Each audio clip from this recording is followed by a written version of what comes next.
Mrs. Warren's Profession. By George Bernard Shaw. The Author's Apology. Mrs. Warren's Profession has been performed at last, after a delay of only 8 years. And I have once more shared with Ibsen the triumphant amusement of startling all but the strongest-headed of the London theatre critics clean out of the practice of their profession.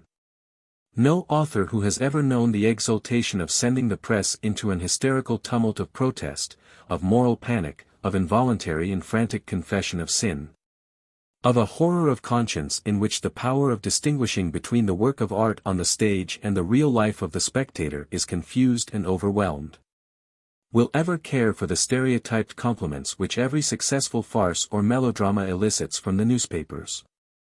Give me that critic who rushed from my play to declare furiously that Sir George Crofts ought to be kicked. What a triumph for the actor, thus to reduce a jaded London journalist to the condition of the simple sailor in the Wapping gallery, who shouts execrations at Iago and warnings to Othello not to believe him.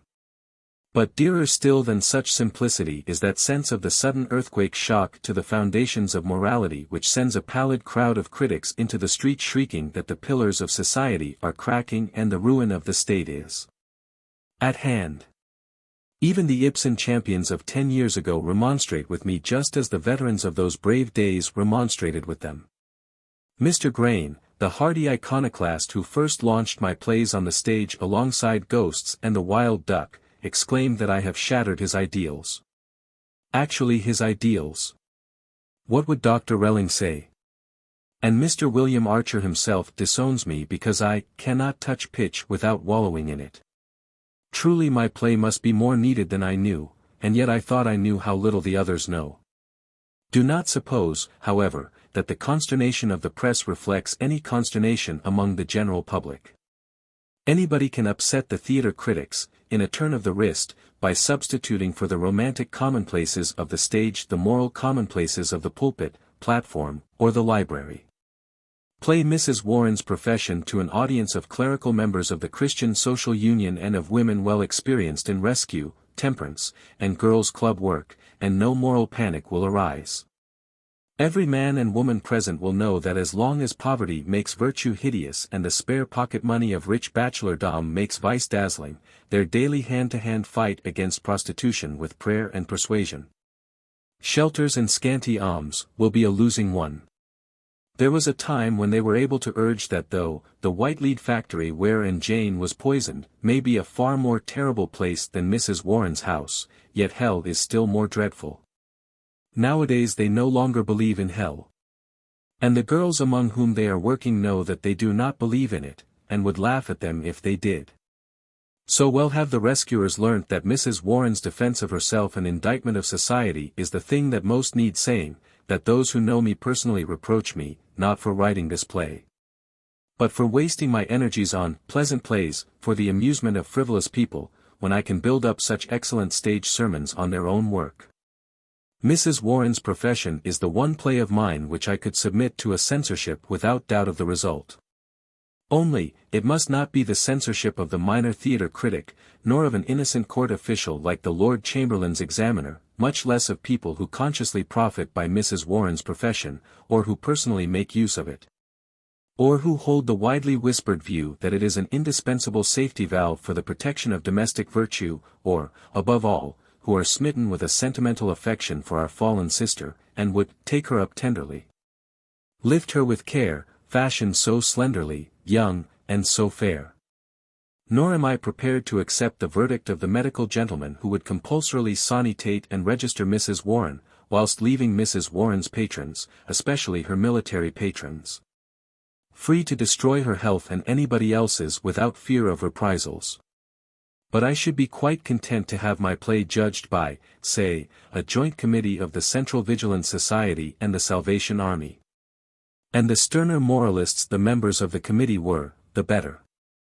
Some of the journalists I have shocked reason so unripely that they will gather nothing from this but a confused notion that I am accusing the National Vigilance Association and the Salvation Army of complicity in my own scandalous immorality.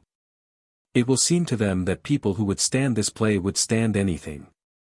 They are quite mistaken. Such an audience as I have described would be revolted by many of our fashionable plays.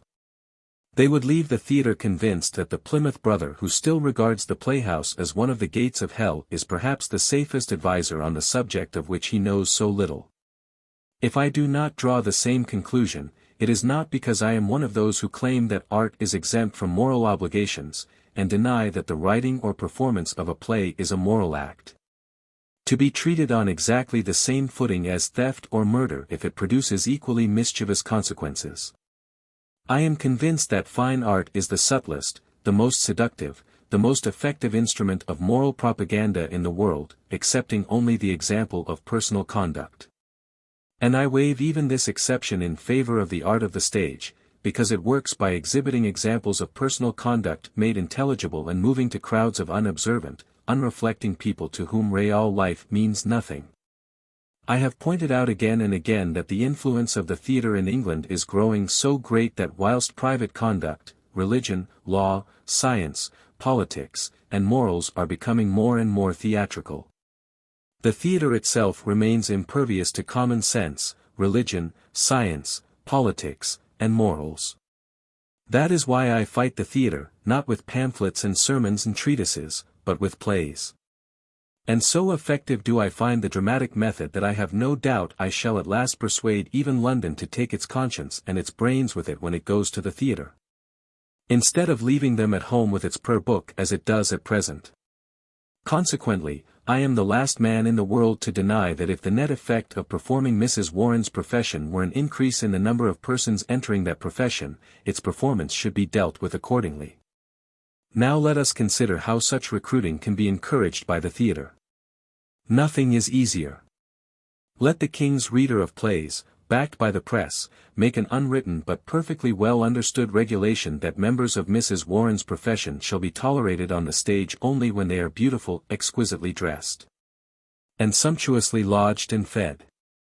Also that they shall, at the end of the play, die of consumption to the sympathetic tears of the whole audience, or step into the next room to commit suicide, or at least be turned out by their protectors and passed on to be redeemed by old and faithful lovers who have adored them in spite of their levities. Naturally, the poorer girls in the gallery will believe in the beauty, in the exquisite dresses, and the luxurious living, and will see that there is no real necessity for the consumption, the suicide, or the ejectment, mere pious forms. All of them, to save the censor's face.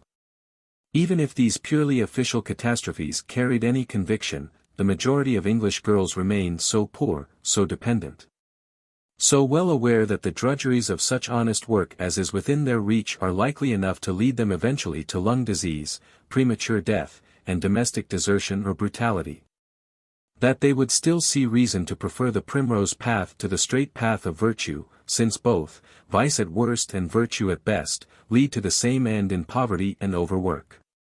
It is true that the board schoolmistress will tell you that only girls of a certain kind will reason in this way. But alas!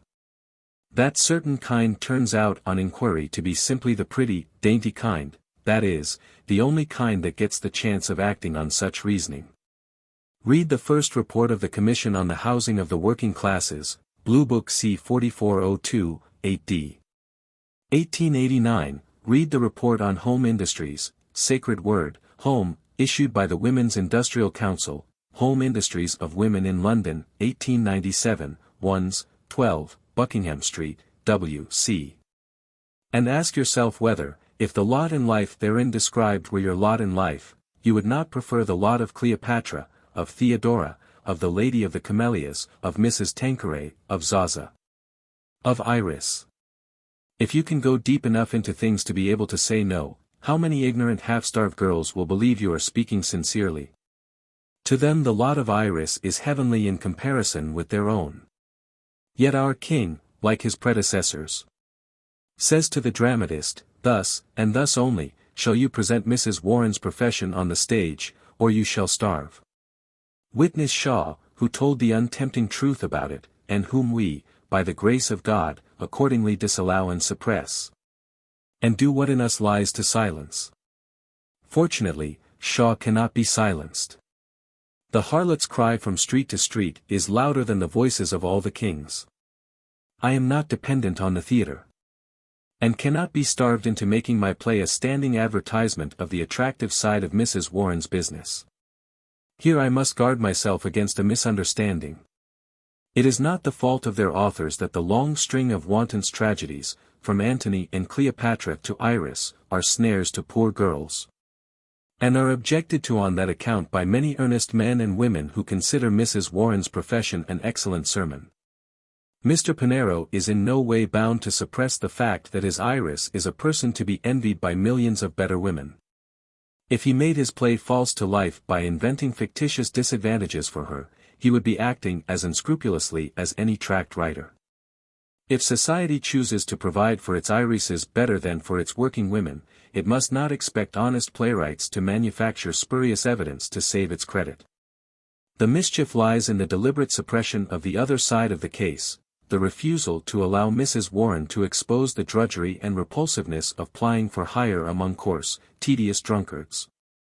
The determination not to let the Parisian girl in Briouze-les-Averies come on the stage and drive into people's minds what her diseases mean for her and for themselves. All that, says the King's reader in effect, is horrifying, loathsome. Precisely, what does he expect it to be? Would he have us represented as beautiful and gratifying? The answer to this question, I fear, must be a blunt yes. For it seems impossible to root out of an Englishman's mind the notion that vice is delightful, and that abstention from it is privation. At all events, as long as the tempting side of it is kept towards the public, and softened by plenty of sentiment and sympathy, it is welcomed by our censor. Whereas the slightest attempt to place it in the light of the policeman's lantern or the Salvation Army shelter is checkmated at once as not merely disgusting, but, if you please, unnecessary. Everybody will, I hope, admit that this state of things is intolerable, that the subject of Mrs. Warren's profession must be either taboo altogether, or else exhibited with the warning side as freely displayed as the tempting side. But many persons will vote for a complete taboo, and an impartial sweep from the boards of Mrs. Warren and Gretchen and the rest, in short, for banishing the sexual instincts from the stage altogether. Those who think this impossible can hardly have considered the number and importance of the subjects which are actually banished from the stage. Many plays, among them Lear, Hamlet, Macbeth, Coriolanus, Julius Caesar, have no sex complications. The thread of their action can be followed by children who could not understand a single scene of Mrs. Warren's profession or Iris. None of our plays roused the sympathy of the audience by an exhibition of the pains of maternity, as Chinese plays constantly do. Each nation has its own particular set of taboos in addition to the common human stock. And though each of these taboos limits the scope of the dramatist, it does not make drama impossible. If the examiner were to refuse to license plays with female characters in them, he would only be doing to the stage what our tribal customs already do to the pulpit and the bar. I have myself written a rather entertaining play with only one woman in it, and she is quite heart-whole, and I could just as easily write a play without a woman in it at all. I will even go so far as to promise the Mr. Redford my support if he will introduce this limitation for part of the year, say during Lent, so as to make a close season for that dullest of stock dramatic subjects, adultery.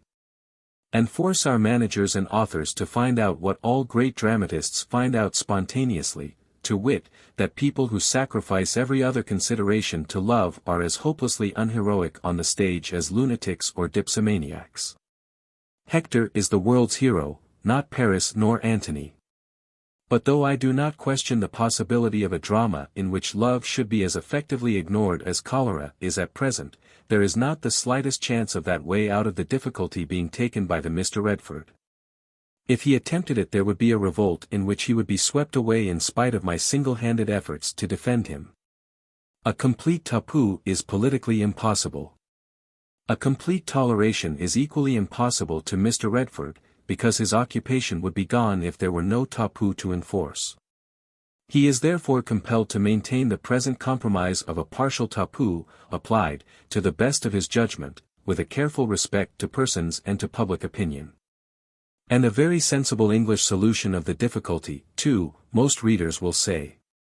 I should not dispute it if dramatic poets really were what English public opinion generally assumes them to be during their lifetime, that is, A licentiously irregular group to be kept in order in a rough and ready way by a magistrate who will stand no nonsense from them. But I cannot admit that the class represented by Aeschylus, Sophocles, Aristophanes, Euripides, Shakespeare, Goethe, Ibsen, and Tolstoy, not to mention our own contemporary playwrights, is as much in place in Mr. Redford's office as a pickpocket is in Bow Street. Further, it is not true that the censorship, though it certainly suppresses Ibsen and Tolstoy, and would suppress Shakespeare but for the absurd rule that a play once licensed is always licensed, so that Wycherley is permitted and Shelley prohibited, also suppresses unscrupulous playwrights.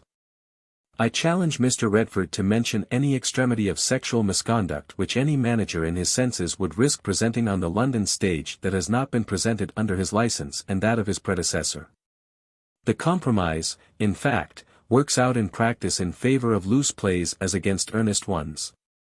To carry conviction on this point, I will take the extreme course of narrating the plots of two plays witnessed within the last 10 years by myself at London West End theatres, one licensed by the late Queen Victoria's reader of plays, the other by the present reader to the King.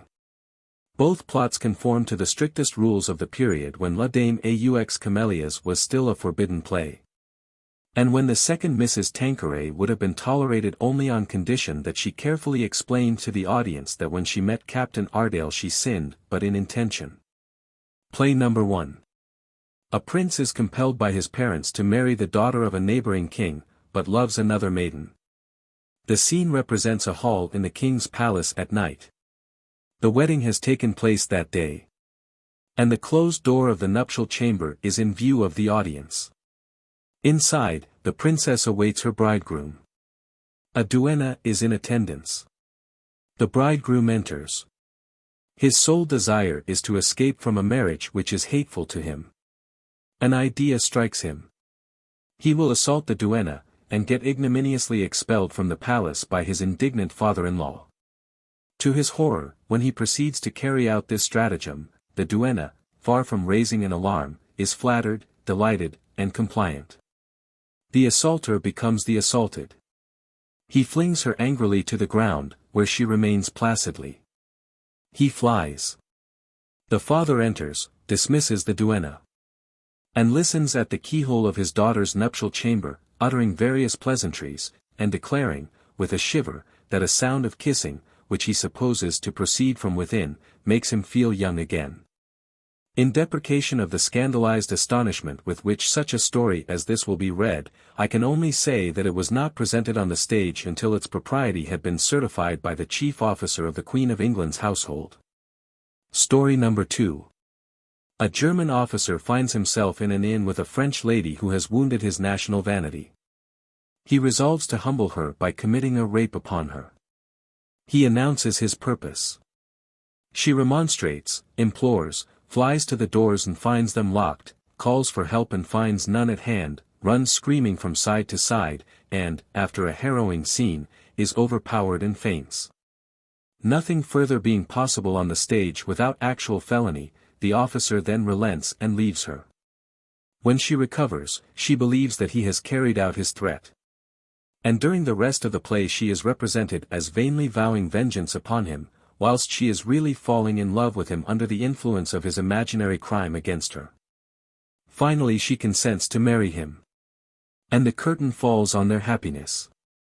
This story was certified by the present King's Reader, acting for the Lord Chamberlain, as void in its general tendency of anything immoral or otherwise improper for the stage. But let nobody conclude therefore that Mr. Redford is a monster, whose policy it is to deprave the theatre.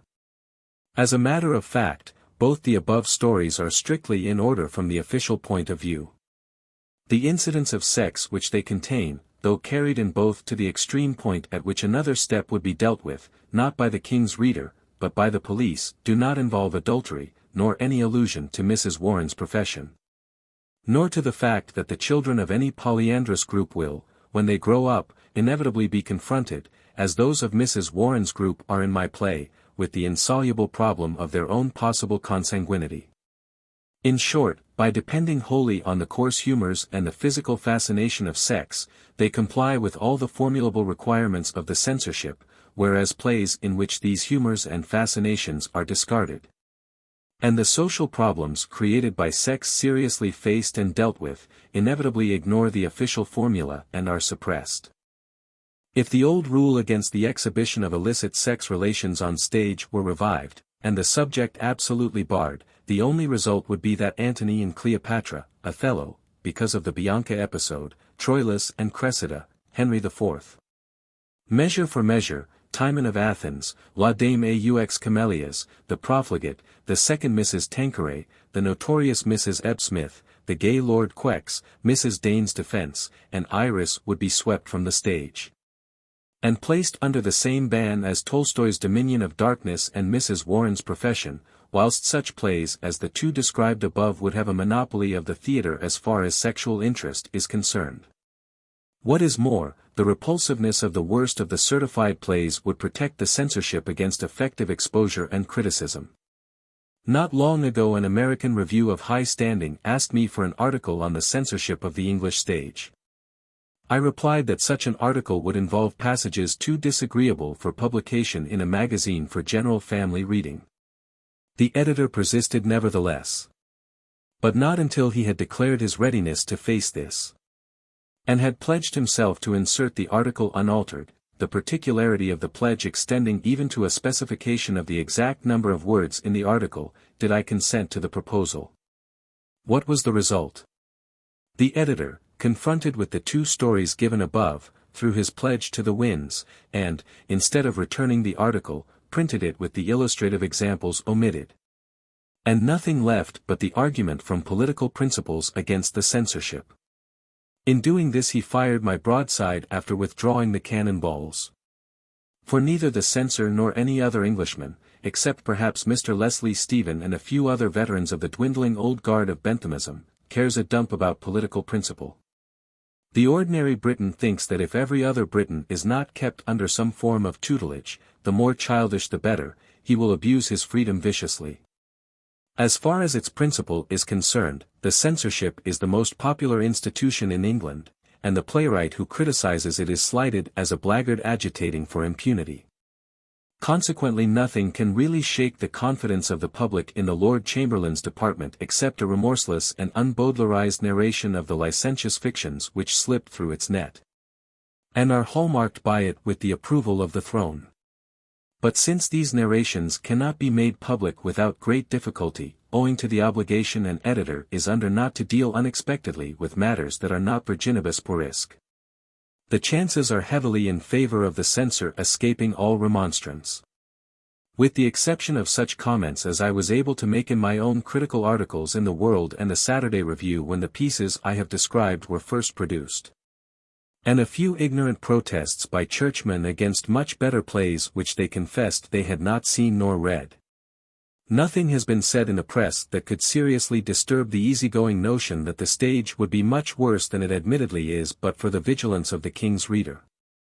The truth is, that no manager would dare produce on his own responsibility the pieces he can now get royal certificates for at 2 guineas per piece. I hasten to add that I believe these evils to be inherent in the nature of all censorship, and not merely a consequence of the form the institution takes in London. No doubt there is a staggering absurdity in appointing an ordinary clerk to see that the leaders of European literature do not corrupt the morals of the nation, and to restrain Sir Henry Irving, as a rogue and a vagabond, from presuming to impersonate Samson or David on the stage, though any other sort of artist may daub these scriptural figures on a signboard or carve them on a tombstone without hindrance. If the General Medical Council, the Royal College of Physicians, the Royal Academy of Arts, the Incorporated Law Society, and Convocation were abolished, and their functions handed over to the Mr. Redford, the Concert of Europe would presumably declare England mad, and treat her accordingly. Yet, though neither medicine nor painting nor law nor the church molds the character of the nation as potently as the theatre does, nothing can come on the stage unless its dimensions admit of its passing through Mr. Redford's mind. Pray do not think that I question Mr. Redford's honesty. I am quite sure that he sincerely thinks me a blackguard, and my play a grossly improper one, because, like Tolstoy's Dominion of Darkness, it produces, as they are both meant to produce, a very strong and very painful impression of evil. I do not doubt for a moment that the rapine play which I have described, and which he licensed, was quite incapable in manuscript of producing any particular effect on his mind at all. And that when he was once satisfied that the ill-conducted hero was a German and not an English officer, he passed the play without studying its moral tendencies. Even if he had undertaken that study, there is no more reason to suppose that he is a competent moralist than there is to suppose that I am a competent mathematician. But truly it does not matter whether he is a moralist or not. Let nobody dream for a moment that what is wrong with the censorship is the shortcoming of the gentleman who happens at any moment to be acting as censor. Replace him tomorrow by an Academy of Letters and an Academy of Dramatic Poetry, and the new and enlarged filter will still exclude original and epoch-making work, whilst passing conventional, old-fashioned, and vulgar work without question. The conclave which compiles the index of the Roman Catholic Church is the most august, ancient, learned, famous, and authoritative censorship in Europe. Is it more enlightened, more liberal, more tolerant at the comparatively infinitesimal office of the Lord Chamberlain? On the contrary, it has reduced itself to a degree of absurdity which makes a Catholic university a contradiction in terms. All censorships exist to prevent anyone from challenging current conceptions and existing institutions. All progress is initiated by challenging current concepts, and executed by supplanting existing institutions. Consequently, the first condition of progress is the removal of censorships. There is the whole case against censorships in a nutshell. It will be asked whether theatrical managers are to be allowed to produce what they like, without regard to the public interest. But that is not the alternative. The managers of our London music halls are not subject to any censorship. They produce their entertainments on their own responsibility, and have no 2-guinea certificates to plead if their houses are conducted viciously. They know that if they lose their character, the county council will simply refuse to renew their license at the end of the year. And nothing in the history of popular art is more amazing than the improvement in music halls that this simple arrangement has produced within a few years. Place the theatres on the same footing, and we shall promptly have a similar revolution, a whole class of frankly blackguardly plays, in which unscrupulous low comedians attract crowds to gaze at bevies of girls who have nothing to exhibit but their prettiness, will vanish like the obscene songs which were supposed to enliven the squalid dullness, incredible to the younger generation, of the music halls 15 years ago. On the other hand, plays which treat sex questions as problems for thought instead of as aphrodisiacs will be freely performed. Gentlemen of Mr. Redford's way of thinking will have plenty of opportunity of protesting against them in council. But the result will be that the Mr. Redford will find his natural level, Ibsen and Tolstoy theirs, so no harm will be done. This question of the censorship reminds me that I have to apologize to those who went to the recent performance of Mrs. Warren's Profession expecting to find it what I have just called an aphrodisiac. That was not my fault, it was Mr. Redford's. After the specimens I have given of the tolerance of his department, it was natural enough for thoughtless people to infer that a play which overstepped his indulgence must be a very exciting play indeed. Accordingly, I find one critic so explicit as to the nature of his disappointment as to say candidly that such airy talk as there is upon the matter is utterly unworthy of acceptance as being a representation of what people with blood in them think or do on such occasions. Thus am I crushed between the upper millstone of the Mr. Redford, who thinks me a libertine, and the nether popular critic, who thinks me a prude. Critics of all grades and ages, middle-aged fathers of families no less than ardent young enthusiasts, are equally indignant with me. They revile me as lacking in passion, in feeling, in manhood. Some of them even sum the matter up by denying me any dramatic power, a melancholy betrayal of what dramatic power has come to mean on our stage under the censorship. Can I be expected to refrain from laughing at the spectacle of a number of respectable gentlemen lamenting because a playwright lures them to the theatre by a promise to excite their senses in a very special and sensational manner, and then, having successfully trapped them in exceptional numbers, proceeds to ignore their senses and ruthlessly improve their minds? But I protest again that the lure was not mine. The play had been in print for 4 years.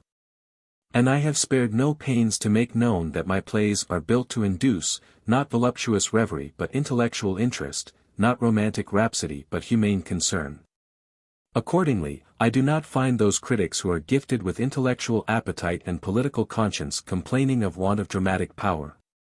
Rather do they protest, not altogether unjustly, against a few relapses into stodginess and caricature which betray the young playwright and the old playgoer in this early work of mine.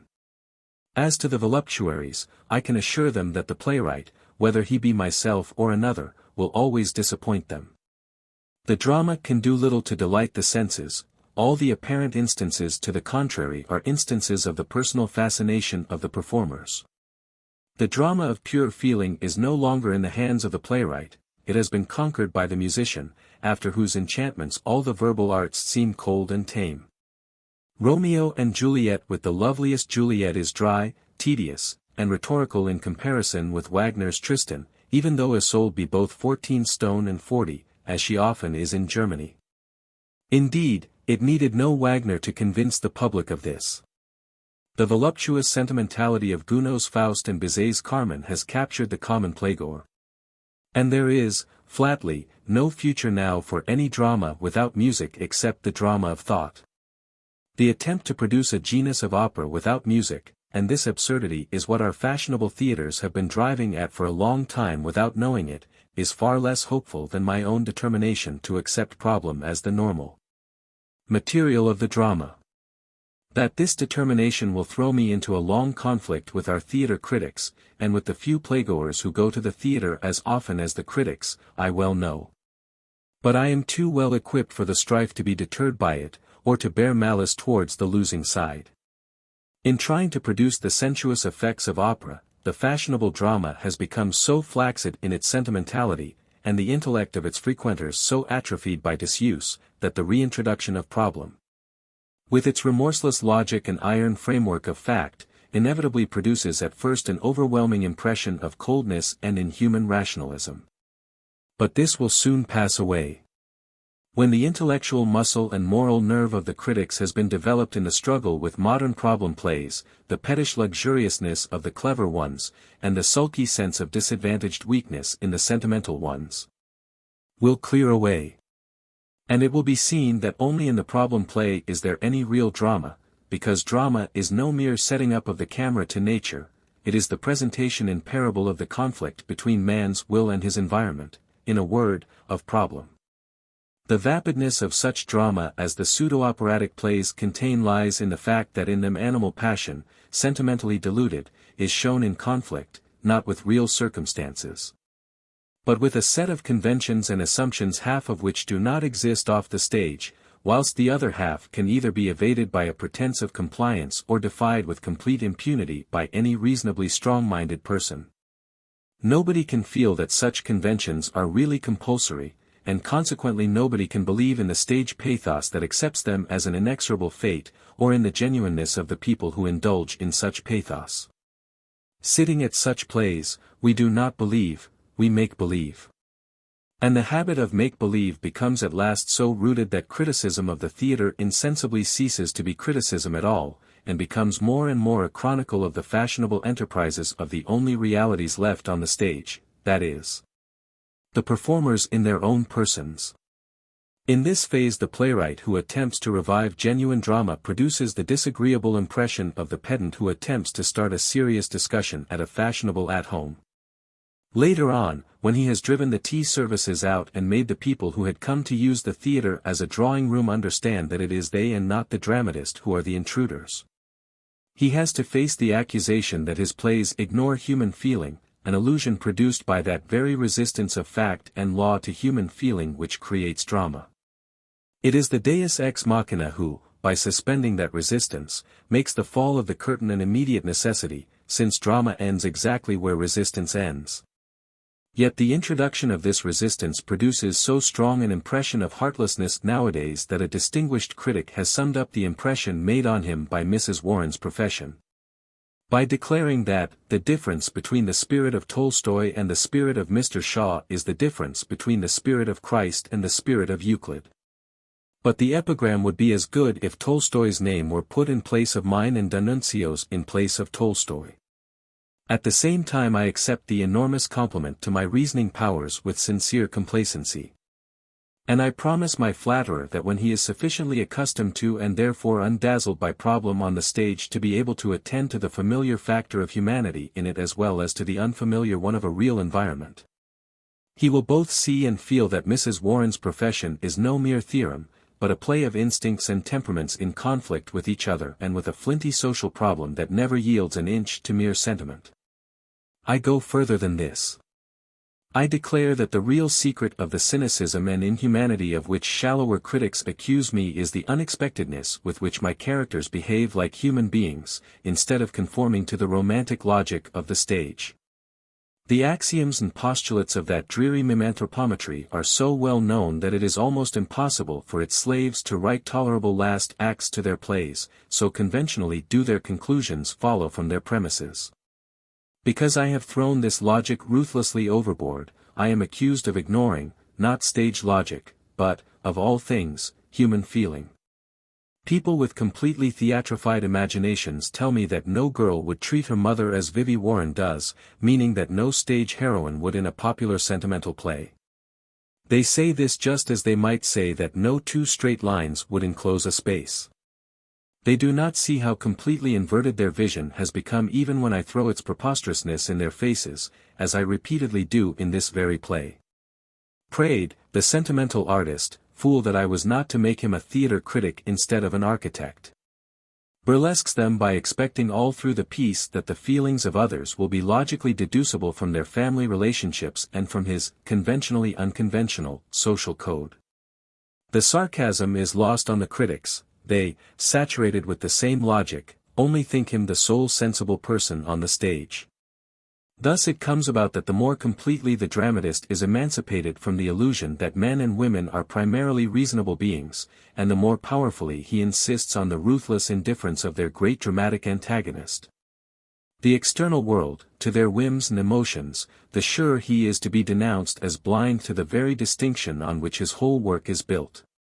Far from ignoring idiosyncrasy, will, passion, impulse, whim, as factors in human action, I have placed them so nakedly on the stage that the elderly citizen, accustomed to see them clothed with the veil of manufactured logic about duty, and to disguise even his own impulses from himself in this way, finds the picture as unnatural as Carlyle's suggested painting of Parliament sitting without its clothes. I now come to those critics who, intellectually baffled by the problem in Mrs. Warren's profession, have made a virtue of running away from it. I will illustrate their method by quotation from Dickens, taken from the 5th chapter of Our Mutual Friend. Began Wegg. This, Mr. Boffin and Lady, is the first chapter of the first volume of The Decline and Fall Off. Here he looked hard at the book, and stopped. What's the matter, Wegg? Why, it comes into my mind, do you know, sir, said Wegg with an air of insinuating frankness, having first again looked hard at the book, that you made a little mistake this morning, which I had meant to set you right in. Only something put it out of my head. I think you said Rushan Empire, sir. It is Rushan, ain't it, Wegg? No, sir. Roman. Roman. What's the difference, Wegg? The difference, sir. Mr. Wegg was faltering and in danger of breaking down, when a bright thought flashed upon him. The difference, sir. There you place me in a difficulty, Mr. Boffin. Suffice it to observe, that the difference is best postponed to some other occasion when Mrs. Boffin does not honor us with her company. In Mrs. Boffin's presence, sir, we had better drop it. Mr. Wegg thus came out of his disadvantage with quite a chivalrous air, and not only that, but by dint of repeating with a manly delicacy, in Mrs. Boffin's presence, sir, we had better drop it. Turned the disadvantage on Boffin, who felt that he had committed himself in a very painful manner. I am willing to let Mr. Wegg drop it on these terms, provided I am allowed to mention here that Mrs. Warren's profession is a play for women. That it was written for women, that it has been performed and produced mainly through the determination of women that it should be performed and produced, that the enthusiasm of women made its first performance excitingly successful. And that not one of these women had any inducement to support it except their belief in the timeliness and the power of the lesson the play teaches. Those who were surprised to see ladies present were men. And when they proceeded to explain that the journals they represented could not possibly demoralize the public by describing such a play, their editors cruelly devoted the space saved by their delicacy to an elaborate and respectful account of the progress of a young lord's attempt to break the bank at Monte Carlo. A few days sooner Mrs. Warren would have been crowded out of their papers by an exceptionally abominable police case. I do not suggest that the police case should have been suppressed. But neither do I believe that regard for public morality had anything to do with their failure to grapple with the performance by the stage society. And, after all, there was no need to fall back on Silas Wegg's subterfuge. Several critics saved the faces of their papers easily enough by the simple expedient of saying all they had to say in the tone of a shocked governess lecturing a naughty child. To them I might plead, in Mrs. Warren's words, "Well, it's only good manners to be ashamed, dearie." But it surprises me, recollecting as I do the effect produced by Miss Fanny Brought's delivery of that line, that gentlemen who shivered like violets in a zephyr as it swept through them, should so completely miss the full width of its application as to go home and straightway make a public exhibition of mock modesty.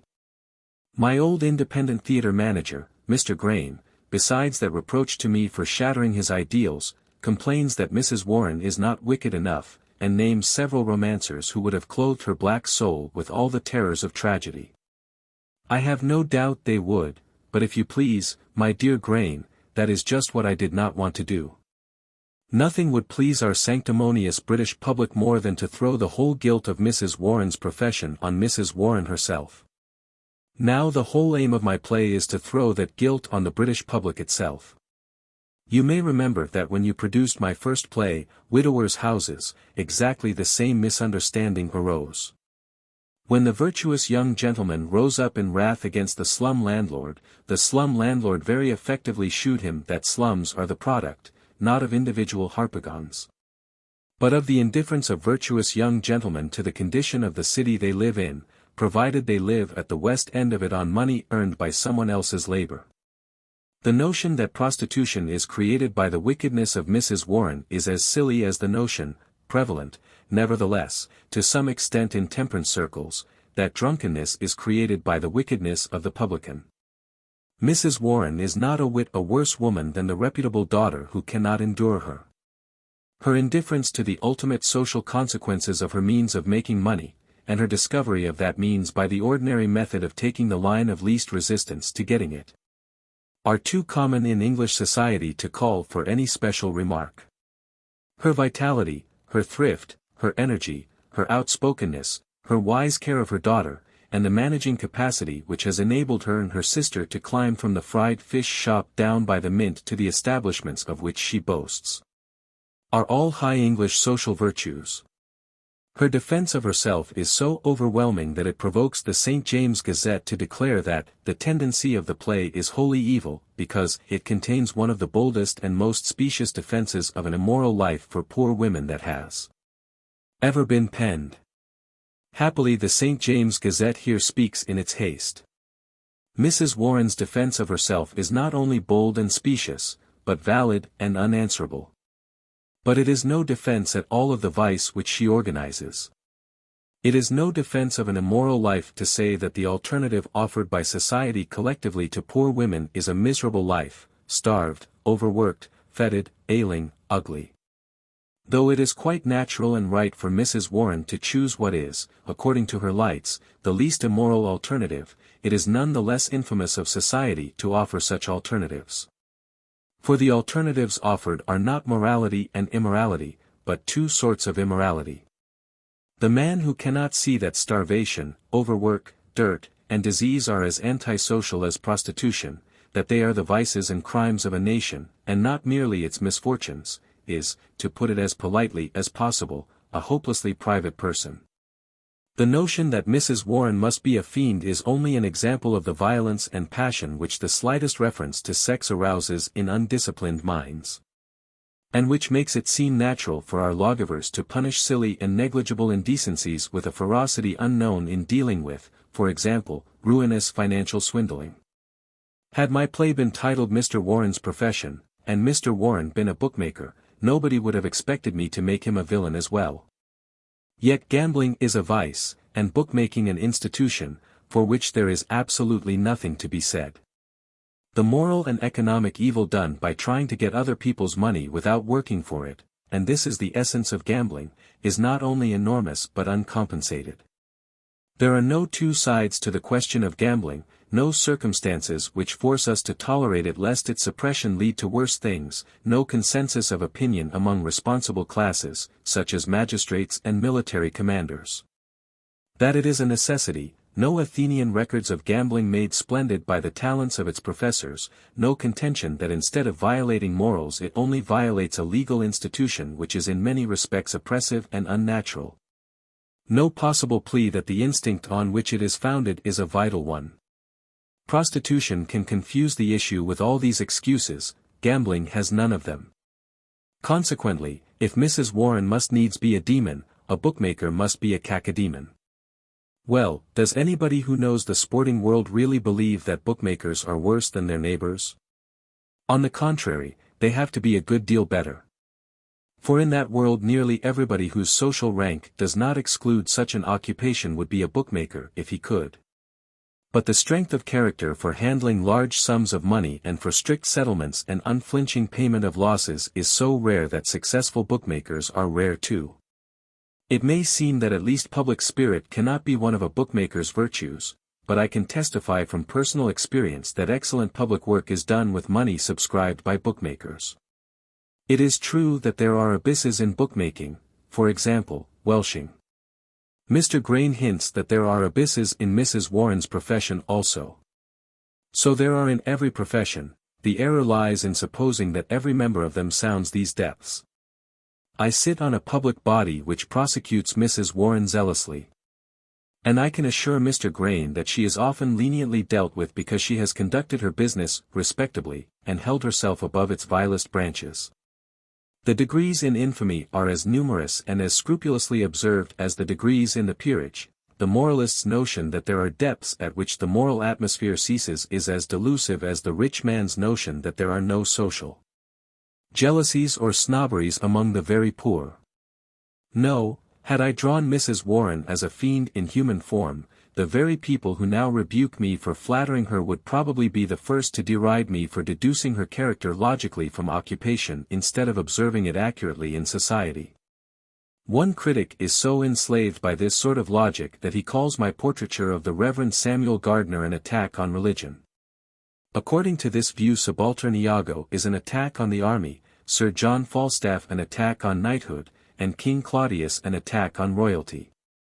Here again the clamor for naturalness and human feeling, raised by so many critics when they are confronted by the real thing on the stage, is really a clamor for the most mechanical and superficial sort of logic. The dramatic reason for making the clergyman what Mrs. Warren calls an old stick in the mud, whose son, in spite of much capacity and charm, is a cynically worthless member of society, is to set up a mordant contrast between him and the woman of infamous profession, with her well-brought-up, straightforward, hard-working daughter. The critics who have missed the contrast have doubtless observed often enough that many clergymen are in the church through no genuine calling, but simply because, in circles which can command preferment, it is the refuge of the fool of the family. And that clergymen's sons are often conspicuous reactionists against the restraints imposed on them in childhood by their father's profession. These critics must know, too, from history if not from experience, that women as unscrupulous as Mrs. Warren have distinguished themselves as administrators and rulers, both commercially and politically. But both observation and knowledge are left behind when journalists go to the theater. Once in their stalls, they assume that it is natural for clergymen to be saintly, for soldiers to be heroic, for lawyers to be hard-hearted, for sailors to be simple and generous, for doctors to perform miracles with little bottles, and for Mrs. Warren to be a beast and a demon. All this is not only not natural, but not dramatic. A man's profession only enters into the drama of his life when it comes into conflict with his nature. The result of this conflict is tragic in Mrs. Warren's case, and comic in the clergyman's case. At least we are savage enough to laugh at it, but in both cases it is illogical, and in both cases natural. I repeat, the critics who accuse me of sacrificing nature to logic are so sophisticated by their profession that to them logic is nature, and nature absurdity. Many friendly critics are too little skilled in social questions and moral discussions to be able to conceive that respectable gentlemen like themselves, who would instantly call the police to remove Mrs. Warren if she ventured to canvass them personally, could possibly be in any way responsible for her proceedings. They remonstrate sincerely, asking me what good such painful exposures can possibly do. They might as well ask what good Lord Shaftesbury did by devoting his life to the exposure of evils, by no means yet remedied, compared to which the worst things brought into view or even into surmise by this play are trifles. The good of mentioning them is that you make people so extremely uncomfortable about them that they finally stop blaming human nature for them, and begin to support measures for their reform. Can anything be more absurd than the copy of the Echo which contains a notice of the performance of my play? It is edited by a gentleman who, having devoted his life to work of the Shaftesbury type, exposes social evils and clamors for their reform in every column except one. And that one is occupied by the declaration of the paper's kindly theatre critic, that the performance left him wondering what useful purpose the play was intended to serve. The balance has to be redressed by the more fashionable papers, which usually combine capable art criticism with West End solecism on politics and sociology. It is very noteworthy, however, on comparing the press explosion produced by Mrs. Warren's profession in 1902 with that produced by widowers' houses about 10 years earlier, that whereas in 1892 the facts were frantically denied and the persons of the drama flouted as monsters of wickedness, in 1902 the facts are admitted and the characters recognized. Though it is suggested that this is exactly why no gentleman should mention them in public. Only one writer has ventured to imply this time that the poverty mentioned by Mrs. Warren has since been quietly relieved, and need not have been dragged back to the footlights. I compliment him on his splendid mendacity, in which he is unsupported, save by a little plea in a theatrical paper which is innocent enough to think that 10 guineas a year with board and lodging is an impossibly low wage for a barmaid. It goes on to cite Mr. Charles Booth as having testified that there are many labourers' wives who are happy and contented on 18 shillings a week. But I can go further than that myself. I have seen an Oxford agricultural labourer's wife looking cheerful on 8 shillings a week, but that does not console me for the fact that agriculture in England is a ruined industry. If poverty does not matter as long as it is contented, then crime does not matter as long as it is unscrupulous. The truth is that it is only then that it does matter most desperately. Many persons are more comfortable when they are dirty than when they are clean, but that does not recommend dirt as a national policy. Here I must for the present break off my arduous work of educating the press. We shall resume our studies later on, but just now I am tired of playing the preceptor, and the eager thirst of my pupils for improvement does not console me for the slowness of their progress. Besides, I must reserve space to gratify my own vanity and do justice to the 6 artists who acted my play, by placing on record the hitherto unchronicled success of the first representation. It is not often that an author, after a couple of hours of those rare alternations of excitement and intensely attentive silence which only occur in the theatre when actors and audience are reacting on one another to the utmost, is able to step on the stage and apply the strong word genius to the representation with the certainty of eliciting an instant and overwhelming assent from the audience. That was my good fortune on the afternoon of Sunday, the 5th of January last. I was certainly extremely fortunate in my interpreters in the enterprise, and that not alone in respect of their artistic talent. For had it not been for their superhuman patience, their imperturbable good humor and good fellowship, there could have been no performance. The terror of the censor's power gave us trouble enough to break up any ordinary commercial enterprise. Managers promised and even engaged their theatres to us after the most explicit warnings that the play was unlicensed, and at the last moment suddenly realized that Mr. Redford had their livelihoods in the hollow of his hand, and backed out. Over and over again the date and place were fixed and the tickets printed, only to be cancelled, until at last the desperate and overworked manager of the Stage Society could only laugh, as criminals broken on the wheel used to laugh at the second stroke.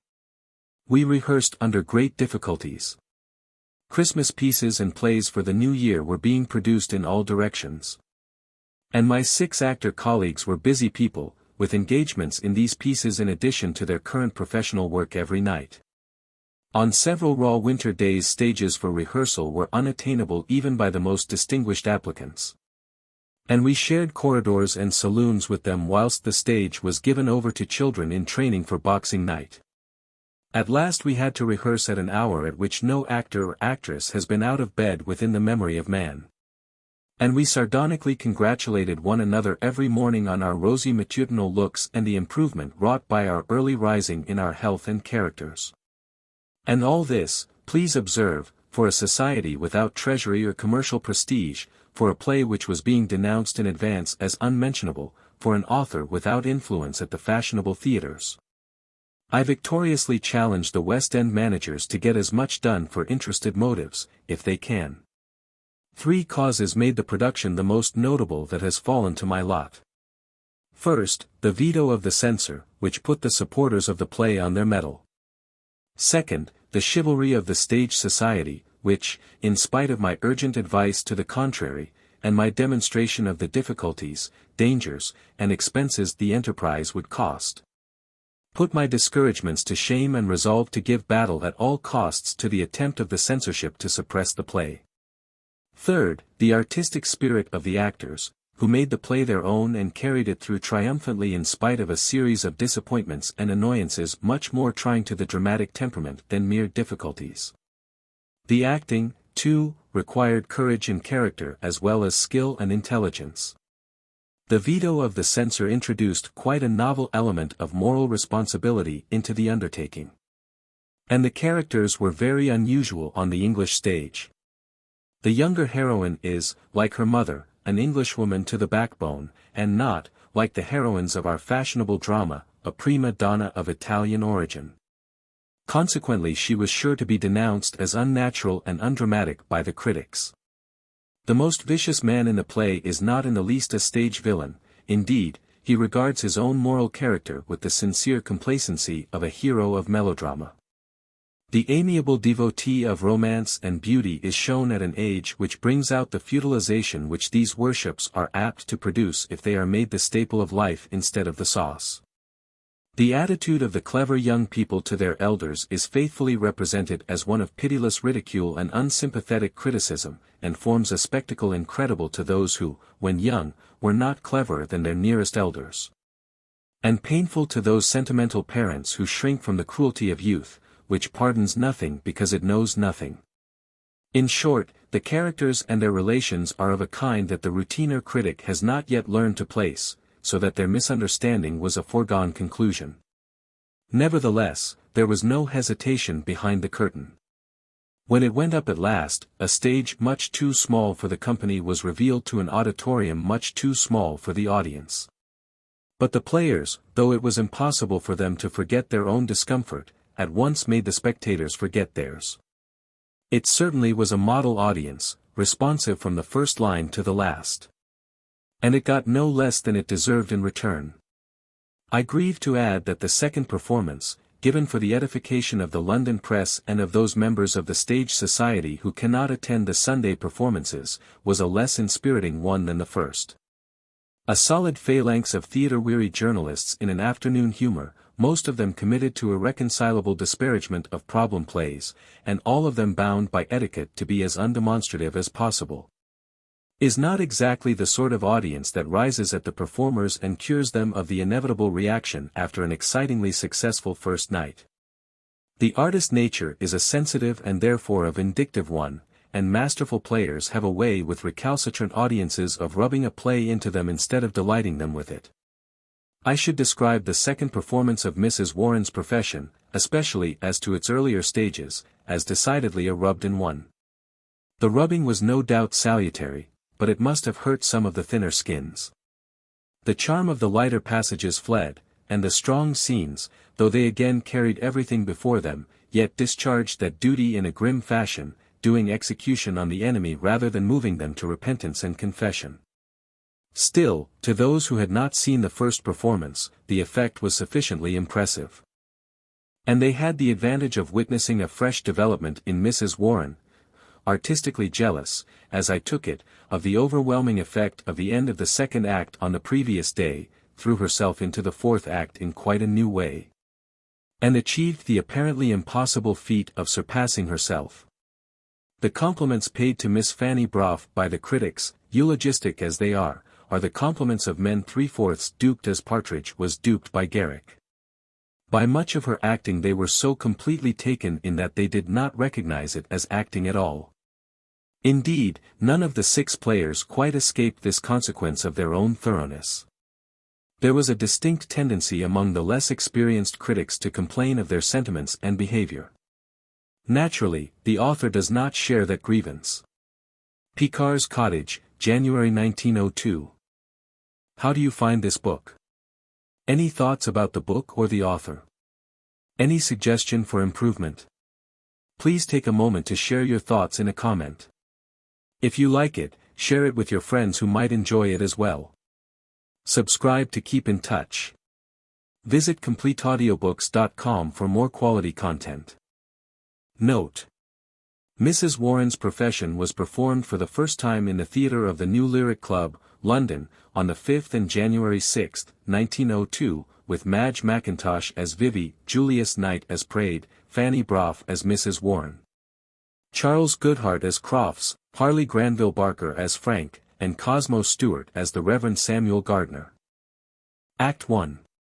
Summer afternoon in a cottage garden on the eastern slope of a hill a little south of Haslemere in Surrey. Looking up the hill, the cottage is seen in the left-hand corner of the garden, with its thatched roof and porch, and a large latticed window to the left of the porch. A paling completely shuts in the garden, except for a gate on the right. The common rises uphill beyond the paling to the sky line. Some folded canvas garden chairs are leaning against the side bench in the porch. A lady's bicycle is propped against the wall, under the window. A little to the right of the porch a hammock is slung from 2 posts. A big canvas umbrella, stuck in the ground, keeps the sun off the hammock, in which a young lady is reading and making notes, her head towards the cottage and her feet towards the gate. In front of the hammock, and within reach of her hand, is a common kitchen chair, with a pile of serious-looking books and a supply of writing paper on it. A gentleman walking on the common comes into sight from behind the cottage. He is hardly past middle age, with something of the artist about him, unconventionally but carefully dressed, and clean-shaven except for a mustache, with an eager susceptible face and very amiable and considerate manners. He has silky black hair, with waves of grey and white in it. His eyebrows are white, his mustache black. He seems not certain of his way. He looks over the palings, takes stock of the place, and sees the young lady. The gentleman, taking off his hat, "I beg your pardon. Can you direct me to Hindhead View, Mrs. Allison's?" The young lady, glancing up from her book, "This is Mrs. Allison's." She resumes her work. The gentleman. "Indeed. Perhaps, may I ask, are you Miss Vivie Warren?" The young lady, sharply, as she turns on her elbow to get a good look at him, "Yes." The gentleman, daunted and conciliatory, "I'm afraid I appear intrusive. My name is Praed." Vivie at once throws her books upon the chair, and gets out of the hammock. "Oh, pray don't let me disturb you." Vivie, striding to the gate and opening it for him, "Come in, Mr. Praed." He comes in. "Glad to see you." She proffers her hand and takes his with a resolute and hearty grip. She is an attractive specimen of the sensible, able, highly educated young middle-class Englishwoman. Age 22. Prompt, strong, confident, self-possessed. Plain business-like dress, but not dowdy. She wears a chatelaine at her belt, with a fountain pen and a paper knife among its pendants. Praed. "Very kind of you indeed, Miss Warren." She shuts the gate with a vigorous slam. He passes into the middle of the garden, exercising his fingers, which are slightly numbed by her greeting. "Has your mother arrived?" Vivie, quickly, evidently scenting aggression, "Is she coming?" Praed, surprised, "Didn't you expect us?" Vivie. "No." Praed. "Now, Goodness me, I hope I've not mistaken the day. That would be just like me, you know. Your mother arranged that she was to come down from London and that I was to come over from Horsham to be introduced to you. Vivie, not at all pleased, did she? Hm.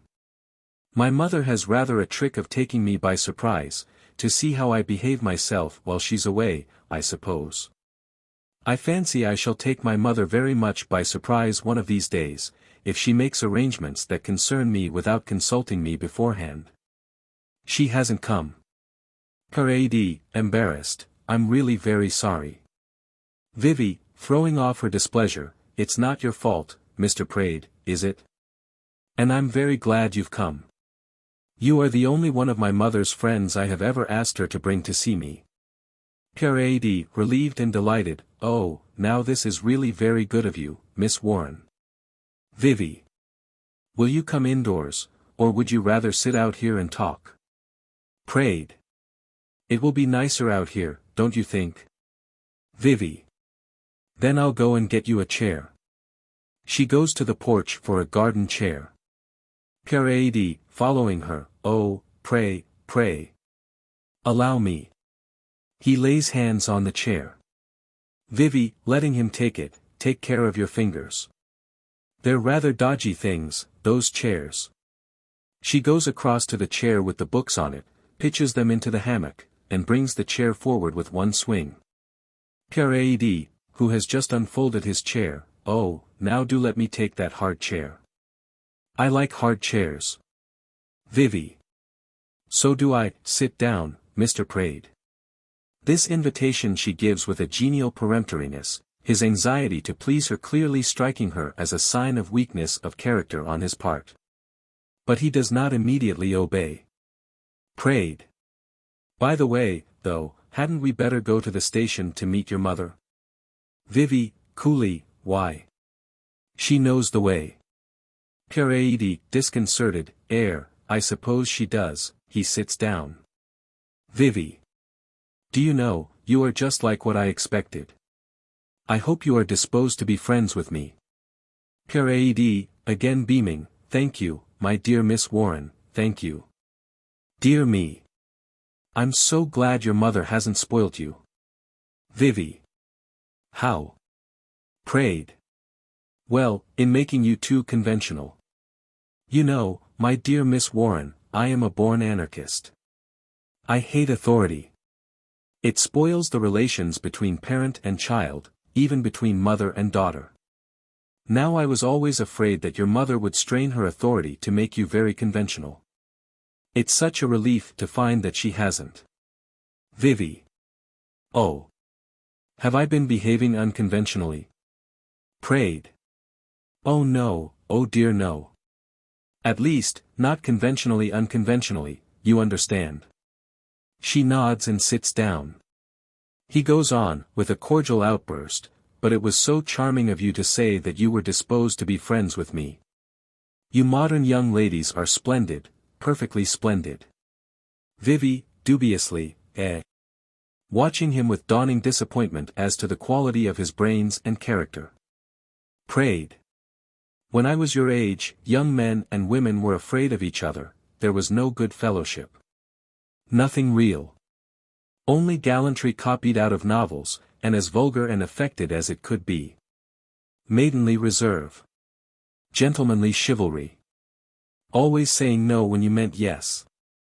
Simple purgatory for shy and sincere souls. Vivie. Yes, I imagine there must have been a frightful waste of time. Especially women's time. Praed. Oh, waste of life, waste of everything. But things are improving. Do you know, I have been in a positive state of excitement about meeting you ever since your magnificent achievements at Cambridge, a thing unheard of in my day. It was perfectly splendid, your tying with the third wrangler.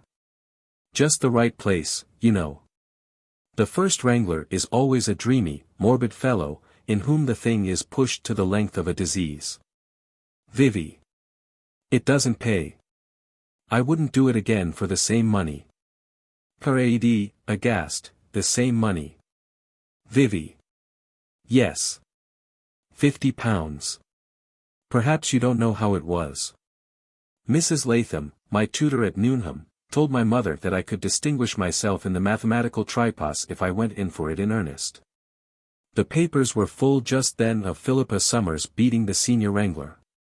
You remember about it, of course. Praed shakes his head energetically. Vivie. Well, anyhow, she did, and nothing would please my mother but that I should do the same thing. I said flatly that it was not worth my while to face the grind since I was not going in for teaching, but I offered to try for fourth wrangler or thereabouts for £50. She closed with me at that, after a little grumbling. And I was better than my bargain. But I wouldn't do it again for that. £200 would have been nearer the mark. Praed, much damped, Lord bless me. That's a very practical way of looking at it. Vivie. Did you expect to find me an unpractical person? Praed. But surely it's practical to consider not only the work these honors cost, but also the culture they bring. Vivie. Culture. My dear Mr. Praed, do you know what the mathematical tripos means? It means grind, grind, grind for 6 to 8 hours a day at mathematics, and nothing but mathematics. I'm supposed to know something about science, but I know nothing except the mathematics it involves. I can make calculations for engineers, electricians, insurance companies, and so on, but I know next to nothing about engineering or electricity or insurance. I don't even know arithmetic well. Outside mathematics, lawn tennis, eating, sleeping, cycling, and walking, I'm a more ignorant barbarian than any woman could possibly be who hadn't gone in for the tripos. Praed, revolted, what a monstrous, wicked, rascally system. I knew it. I felt at once that it meant destroying all that makes womanhood beautiful. Vivie. I don't object to it on that score in the least. I shall turn it to very good account, I assure you. Praed. Pooh. In what way? Vivie. I shall set up chambers in the city, and work at actuarial calculations and conveyancing. Under cover of that I shall do some law, with one eye on the stock exchange all the time. I've come down here by myself to read law, not for a holiday, as my mother imagines. I hate holidays. Praed. You make my blood run cold. Are you to have no romance, no beauty in your life? Vivie. I don't care for either, I assure you. Praed. You can't mean that. Vivie. Oh yes I do. I like working and getting paid for it. When I'm tired of working, I like a comfortable chair, a cigar, a little whiskey, and a novel with a good detective story in it. Praed, rising in a frenzy of repudiation, I don't believe it. I am an artist, and I can't believe it, I refuse to believe it. It's only that you haven't discovered yet what a wonderful world art can open up to you. Vivie. Yes I have. Last May I spent 6 weeks in London with Honoria Fraser. Mama thought we were doing a round of sightseeing together. But I was really at Honoria's chambers in Chancery Lane every day, working away at actuarial calculations for her, and helping her as well as a greenhorn could. In the evenings we smoked and talked, and never dreamt of going out except for exercise. And I never enjoyed myself more in my life. I cleared all my expenses and got initiated into the business without a fee in the bargain. Praed. But bless my heart and soul, Miss Warren, do you call that discovering art? Vivie. Wait a bit. That wasn't the beginning. I went up to town on an invitation from some artistic people in Fitzjohn's Avenue. One of the girls was a Newnham chum. They took me to the National Gallery. Praed, approving, ah. He sits down, much relieved. Vivie, continuing, to the opera. Praed, still more pleased, good.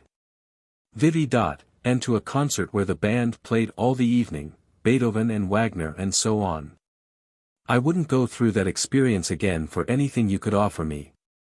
I held out for civility's sake until the 3rd day, and then I said, plump out, that I couldn't stand any more of it, and went off to Chancery Lane. "Now you know the sort of perfectly splendid modern young lady I am. How do you think I shall get on with my mother?" Praed, startled, "Well, I hope, Vivie. It's not so much what you hope as what you believe, that I want to know." Praed.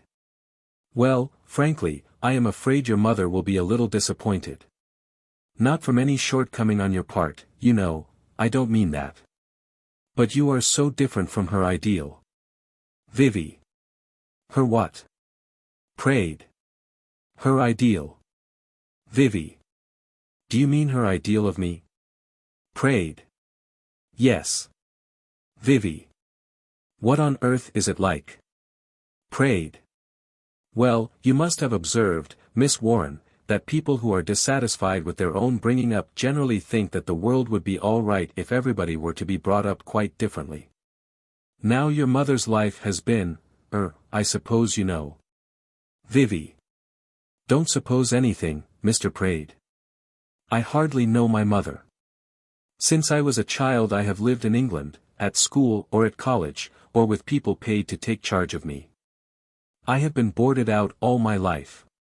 My mother has lived in Brussels or Vienna and never let me go to her.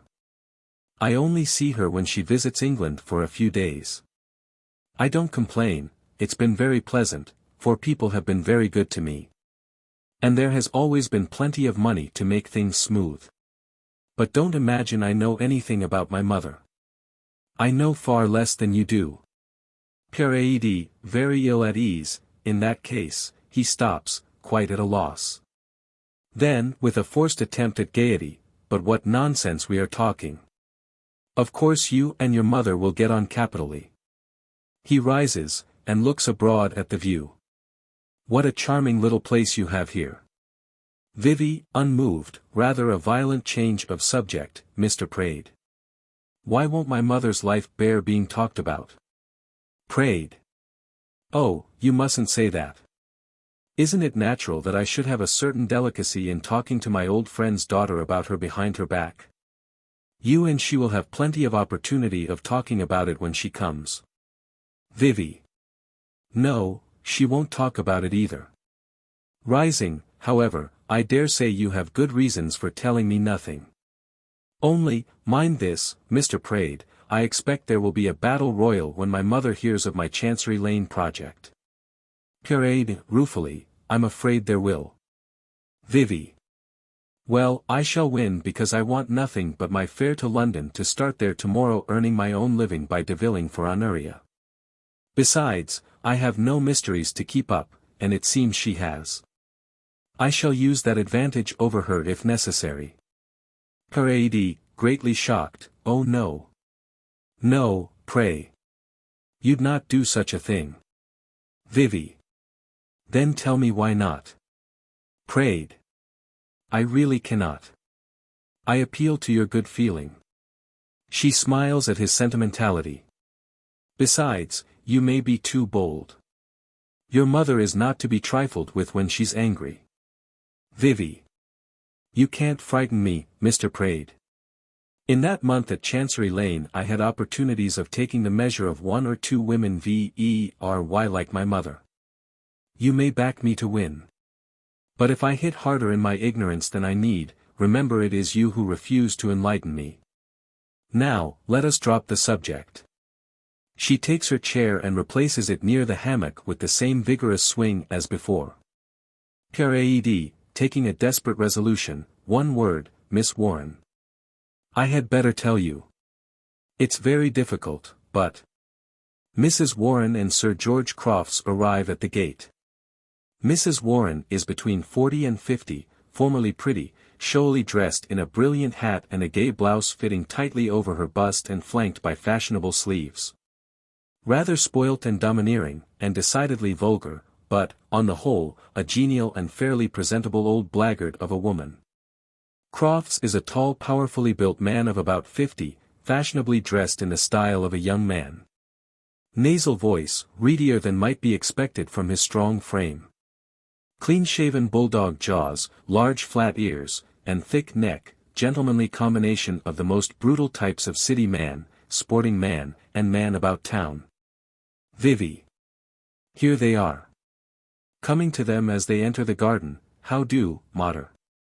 Mr. Praed's been here this half hour, waiting for you. Mrs. Warren. Well, if you've been waiting, Praed, it's your own fault. I thought you'd have had the gumption to know I was coming by the 3:10 train. Vivie, put your hat on, dear, you'll get sunburnt. Oh, I forgot to introduce you. Sir George Crofts, my little Vivie. Crofts advances to Vivie with his most courtly manner. She nods, but makes no motion to shake hands. Crofts. May I shake hands with a young lady whom I have known by reputation very long as the daughter of one of my oldest friends? Vivie, who has been looking him up and down sharply, if you like. She takes his tenderly proffered hand and gives it a squeeze that makes him open his eyes, then turns away, and says to her mother, will you come in, or shall I get a couple more chairs? She goes into the porch for the chairs. Mrs. Warren. Well, George, what do you think of her? Crofts, ruefully, she has a powerful fist. Did you shake hands with her, Praed? Praed. Yes, it will pass off presently. Crofts. I hope so. Vivie reappears with 2 more chairs. He hurries to her assistance. Allow me. Mrs. Warren, patronizingly, let Sir George help you with the chairs, dear. Vivie, pitching them into his arms, here you are. She dusts her hands and turns to Mrs. Warren. You'd like some tea, wouldn't you? Mrs. Warren, sitting in Praed's chair and fanning herself, I'm dying for a drop to drink. Vivie. I'll see about it. She goes into the cottage. Sir George has by this time managed to unfold a chair and plant it by Mrs. Warren, on her left.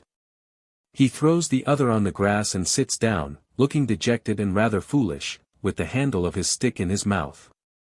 Praed, still very uneasy, fidgets around the garden on their right. Mrs. Warren, to Praed, looking at Crofts, just look at him, Praed, he looks cheerful, don't he? He's been worrying my life out these 3 years to have that little girl of mine shown to him, and now that I've done it, he's quite out of countenance. Briskly, come. Sit up, George, and take your stick out of your mouth. Crofts sulkily obeys. Praed. I think, you know, if you don't mind my saying so, that we had better get out of the habit of thinking of her as a little girl. You see, she has really distinguished herself, and I'm not sure, from what I have seen of her, that she is not older than any of us. Mrs. Warren, greatly amused, only listen to him, George. Older than any of us. Well, she has been stuffing you nicely with her importance. Praed. But young people are particularly sensitive about being treated in that way. Mrs. Warren. Yes. And young people have to get all that nonsense taken out of them, and good deal more besides. Don't you interfere, Praed, I know how to treat my own child as well as you do. Praed, with a grave shake of his head, walks up the garden with his hands behind his back. Mrs. Warren pretends to laugh, but looks after him with perceptible concern. Then, she whispers to Crofts, what's the matter with him? What does he take it like that for? Crofts, morosely, you're afraid of Praed. Mrs. Warren. What? Me. Afraid of dear old Praed. Why, a fly wouldn't be afraid of him. Crofts. You're afraid of him. Mrs. Warren, angry, I'll trouble you to mind your own business, and not try any of your sulks on me. I'm not afraid of you, anyhow. If you can't make yourself agreeable, you'd better go home. She gets up, and, turning her back on him, finds herself face to face with Praed. Come, Praed, I know it was only your tender-heartedness. You're afraid I'll bully her. Praed. My dear Kitty, you think I'm offended. Don't imagine that, pray don't. But you know I often notice things that escape you, and though you never take my advice, you sometimes admit afterwards that you ought to have taken it. Mrs. Warren. Well, what do you notice now? Praed. Only that Vivie is a grown woman. Pray, Kitty, treat her with every respect. Ms. Warren, with genuine amazement, respect. Treat my own daughter with respect. What next, pray? Vivie, appearing at the cottage door and calling to Mrs. Warren, Mother, will you come to my room before tea? Mrs. Warren. Yes, dearie. She laughs indulgently at Praed's gravity, and pats him on the cheek as she passes him on her way to the porch. Don't be cross, Praedie. She follows Vivie into the cottage. Crofts, furtively, I say, Praed. Praed. Yes. Crofts. I want to ask you a rather particular question. Praed. Certainly. He takes Mrs. Warren's chair and sits close to Crofts. Crofts. That's right, they might hear us from the window. Look here, did Kitty ever tell you who that girl's father is? Praed. Never. Crofts. Have you any suspicion of who it might be? Praed. None. Crofts, not believing him, I know, of course, that you perhaps might feel bound not to tell if she had said anything to you. But it's very awkward to be uncertain about it now that we shall be meeting the girl every day. We don't exactly know how we ought to feel towards her. Praed. What difference can that make? We take her on her own merits. What does it matter who her father was? Crofts, suspiciously, then you know who he was? Praed, with a touch of temper, I said no just now. Did you not hear me? Crofts. Look here, Praed. I ask you as a particular favor. If you do know, movement of protest from Praed, I only say, if you know, you might at least set my mind at rest about her. The fact is, I fell attracted. Praed, sternly, what do you mean? Crofts. Oh, don't be alarmed, it's quite an innocent feeling. That's what puzzles me about it. Why, for all I know, I might be her father. Praed. You. Impossible. Crofts, catching him up cunningly, you know for certain that I'm not. Praed. I know nothing about it, I tell you, any more than you. But really, Crofts, oh no, it's out of the question. There's not the least resemblance. Crofts.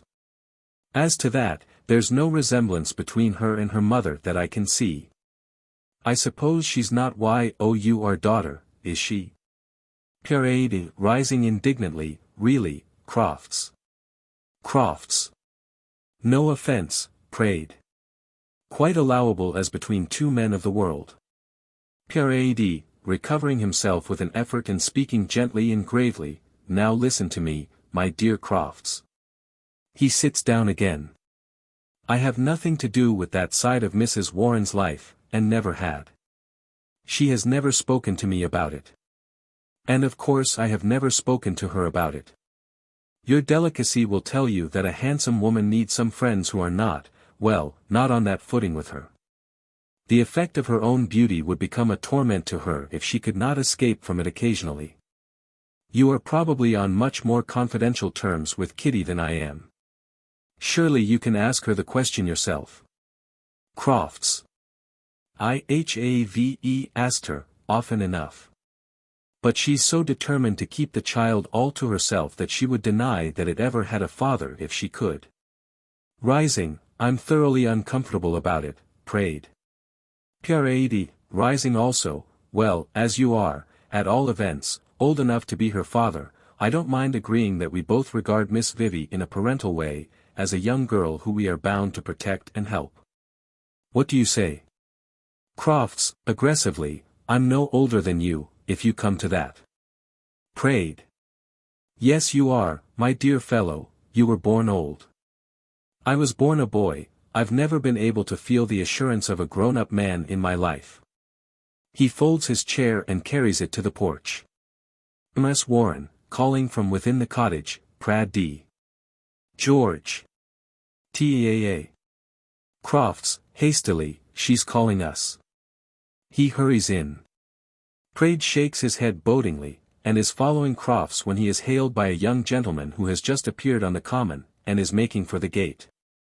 He is pleasant, pretty, smartly dressed, cleverly good for nothing, not long turned 20, with a charming voice and agreeably disrespectful manners. He carries a light sporting magazine rifle. The young gentleman. Hello. Praed. Praed. Why, Frank Gardner. Frank comes in and shakes hands cordially. What on earth are you doing here? Frank. Staying with my father. Praed. The Roman father? Frank. He's rector here.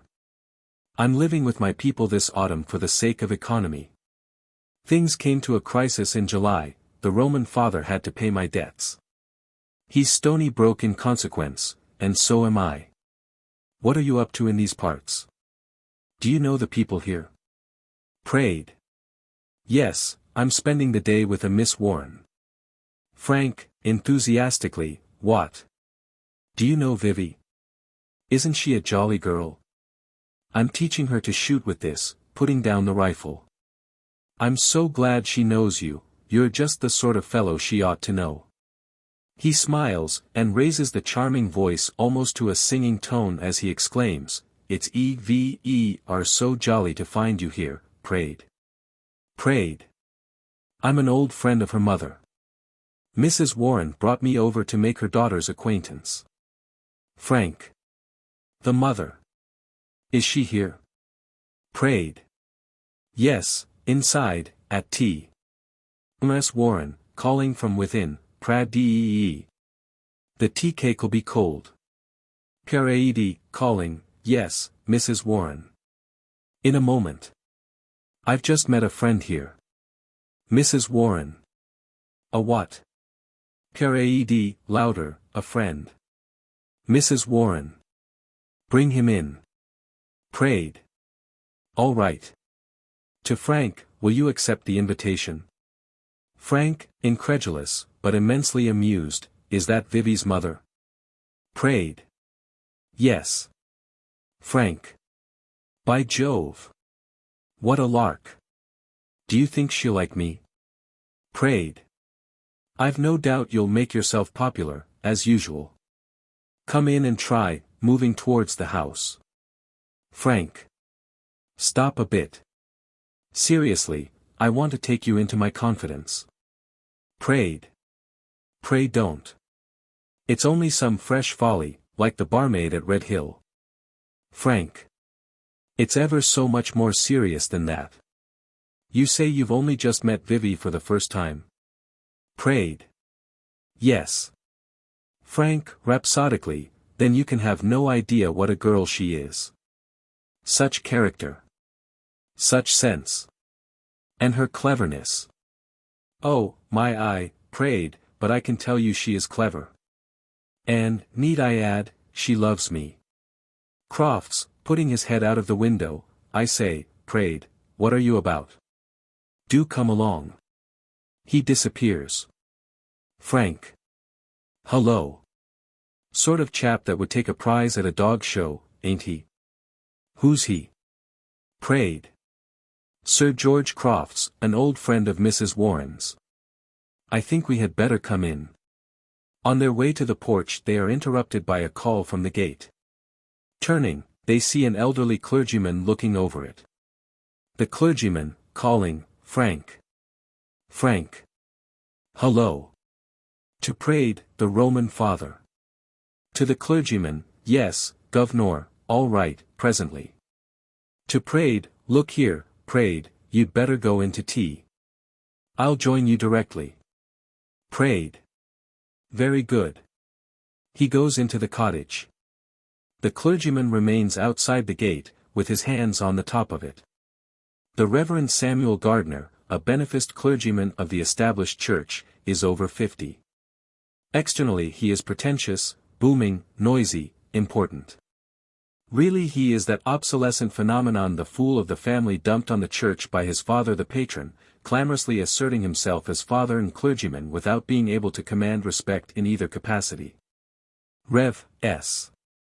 Well, sir. Who are your friends here, if I may ask? Frank. Oh, it's all right, Governor. Come in. Rev. S. No, sir, not until I know whose garden I am entering. Frank. It's all right. It's Miss Warren's. Rev. S. I have not seen her at church since she came. Frank. Of course not, she's a third wrangler. Ever so intellectual. Took a higher degree than you did, so why should she go to hear you preach? Revs. Don't be disrespectful, sir. Frank. Oh, it don't matter, nobody hears us. Come in. He opens the gate, unceremoniously pulling his father with it into the garden. I want to introduce you to her. Do you remember the advice you gave me last July, Governor? Revs. Severely, yes. I advised you to conquer your idleness and flippancy, and to work your way into an honorable profession and live on it and not upon me. Frank. No, that's what you thought of afterwards. What you actually said was that since I had neither brains nor money, I'd better turn my good looks to account by marrying someone with both. Well, look here. Miss Warren has brains, you can't deny that. Revs. Brains are not everything. Frank. No, of course not, there's the money. Revs. Interrupting him austerely, I was not thinking of money, sir. I was speaking of higher things. Social position, for instance.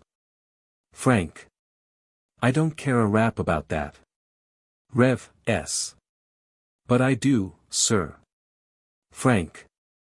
Well, nobody wants you to marry her. Anyhow, she has what amounts to a high Cambridge degree, and she seems to have as much money as she wants. Rev. S. Sinking into a feeble vein of humor, I greatly doubt whether she has as much money as you will want. Frank. Oh, come, I haven't been so very extravagant.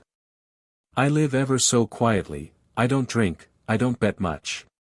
And I never go regularly to the razzle-dazzle as you did when you were my age. Revs. Booming hollowly, silence, sir. Frank. Well, you told me yourself, when I was making every such an ass of myself about the barmaid at Red Hill, that you once offered a woman £50 for the letters you wrote to her when. Revs. Terrified, shshsh, Frank, for heaven's sake. He looks round apprehensively, seeing no one within earshot. He plucks up courage to boom again, but more subduedly. You are taking an ungentlemanly advantage of what I confided to you for your own good, to save you from an error you would have repented all your life long. Take warning by your father's follies, sir, and don't make them an excuse for your own. Frank. Did you ever hear the story of the Duke of Wellington and his letters? Rev. S. No, sir, and I don't want to hear it. Frank. The old Iron Duke didn't throw away £50, not he. He just wrote, Dear Jenny, publish and be damned. Yours affectionately, Wellington. That's what you should have done. Revs. Piteously, Frank, my boy, when I wrote those letters I put myself into that woman's power. When I told you about them I put myself, to some extent, I am sorry to say, in your power. She refused my money with these words, which I shall never forget. Knowledge is power, she said, and I never sell power. That's more than 20 years ago. And she has never made use of her power or caused me a moment's uneasiness. You are behaving worse to me than she did, Frank. Frank. Oh yes, I dare say. Did you ever preach at her the way you preach at me every day? Rev. S. Wounded almost to tears, I leave you, sir. You are incorrigible. He turns towards the gate. Frank, utterly unmoved, tell them I shan't be home to tea, will you, Governor, like a good fellow? He moves towards the cottage door and is met by Praed and Vivie coming out. Vivie, to Frank, is that your father, Frank? I do so want to meet him. Frank. Certainly. calling after his father, "Governor. You're wanted." The parson turns at the gate, fumbling nervously at his hat. Praed crosses the garden to the opposite side, beaming in anticipation of civilities. "My father, Miss Warren." Vivie, going to the clergyman and shaking his hand, "Very glad to see you here, Mr. Gardner." Calling to the cottage, "Mother, come along, you're wanted." Mrs. Warren appears on the threshold, and is immediately transfixed, recognizing the clergyman. Vivie, continuing, "Let me introduce. Miss Warren," swooping on the Reverend Samuel, "Why it's Sam Gardner, gone into the church." "Well, I never. Don't you know us, Sam? This is George Crofts, as large as life and twice as natural. Don't you remember me? Revs, very red, I really, Mrs. Warren. Of course you do. Why, I have a whole album of your letters still, I came across them only the other day. Revs, miserably confused, Miss Vavasour, I believe. Miss Warren, correcting him quickly in a loud whisper, tch. Nonsense. Mrs. Warren, don't you see my daughter there? Act 2. Inside the cottage after nightfall. Looking eastward from within instead of westward from without, the latticed window, with its curtains drawn, is now seen in the middle of the front wall of the cottage, with the porch door to the left of it. In the left-hand side wall is the door leading to the kitchen. Farther back against the same wall is a dresser with a candle and matches on it, and Frank's rifle standing beside them, with the barrel resting in the plate rack. In the center a table stands with a lighted lamp on it. Vivie's books and writing materials are on a table to the right of the window, against the wall. The fireplace is on the right, with a settle, there is no fire. Two of the chairs are set right and left of the table. The cottage door opens, shewing a fine starlit night without. And Mrs. Warren, her shoulders wrapped in a shawl borrowed from Vivie, enters, followed by Frank, who throws his cap on the window seat. She has had enough of walking, and gives a gasp of relief as she unpins her hat, takes it off, sticks the pin through the crown, and puts it on the table. Mrs. Warren. Oh Lord! I don't know which is the worst of the country, the walking or the sitting at home with nothing to do. I could do with a whiskey and soda now very well, if only they had such a things in this place. Frank. Perhaps Vivie's got some. Mrs. Warren. Nonsense. What would a young girl like her be doing with such things? Never mind, it don't matter. I wonder how she passes her time here. I'd a good deal rather be in Vienna. Frank. Let me take you there. He helps her to take off her shawl, gallantly giving her shoulders a very perceptible squeeze as he does so. Mrs. Warren. Ah. Would you? I'm beginning to think you're a chip of the old block. Frank. Like the governor, eh? He hangs the shawl on the nearest chair, and sits down. Mrs. Warren. Never you mind. What do you know about such things? You're only a boy. She goes to the hearth to be farther from temptation. Frank. Do come to Vienna with me. It'd be ever such larks. Mrs. Warren. No, thank you. Vienna is no place for you, at least not until you're a little older. She nods at him to emphasize this piece of advice. He makes a mock-piteous face, belied by his laughing eyes. She looks at him, then comes back to him. Now, look here, little boy, taking his face in her hands and turning it up to her, I know you through and through by your likeness to your father, better than you know yourself. Don't you go taking any silly ideas into your head about me. Do you hear? Frank, gallantly wooing her with his voice, can't help it, my dear Mrs. Warren, it runs in the family. She pretends to box his ears, then looks at the pretty laughing upturned face of a moment, tempted. At last she kisses him, and immediately turns away, out of patience with herself. Mrs. Warren. There. I shouldn't have done that. I am wicked. Never you mind, my dear, it's only a motherly kiss. Go and make love to Vivie. Frank. So I have. Miss Warren, turning on him with a sharp note of alarm in her voice, what? Frank. Vivie and I are ever such chums. Mrs. Warren. What do you mean? Now see here, I won't have any young scamp tampering with my little girl. Do you hear? I won't have it. Frank, quite unabashed, my dear Mrs. Warren, don't you be alarmed. My intentions are honorable, ever so honorable, and your little girl is jolly well able to take care of herself. She don't need looking after half so much as her mother. She ain't so handsome, you know. Miss Warren, taken aback by his assurance, well, you have got a nice healthy 2 inches of cheek all over you. I don't know where you got it. Not from your father, anyhow.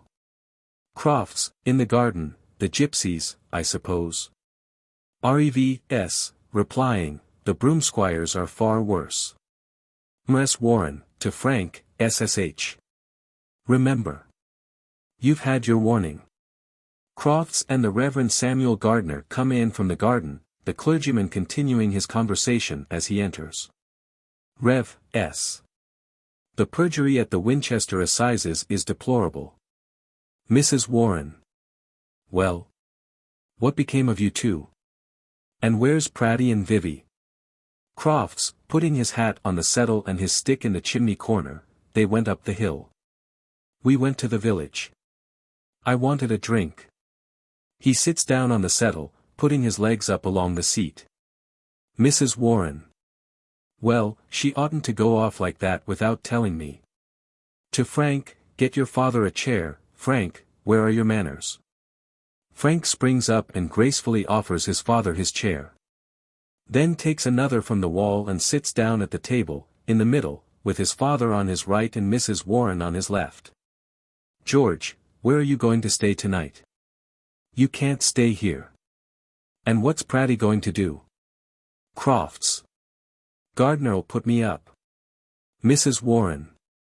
Oh, no doubt you've taken care of yourself. But what about Praed? Crofts.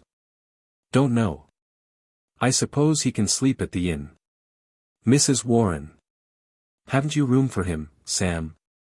Rev. S. Well, you see, as rector here, I am not free to do as I like. What is Mr. Praed's social position? Mrs. Warren. Oh, he's all right, he's an architect. What an old stick in the mud you are, Sam. Frank. Yes, it's all right, Governor. He built that place down in Wales for the Duke. Carnarvon Castle they call it. You must have heard of it.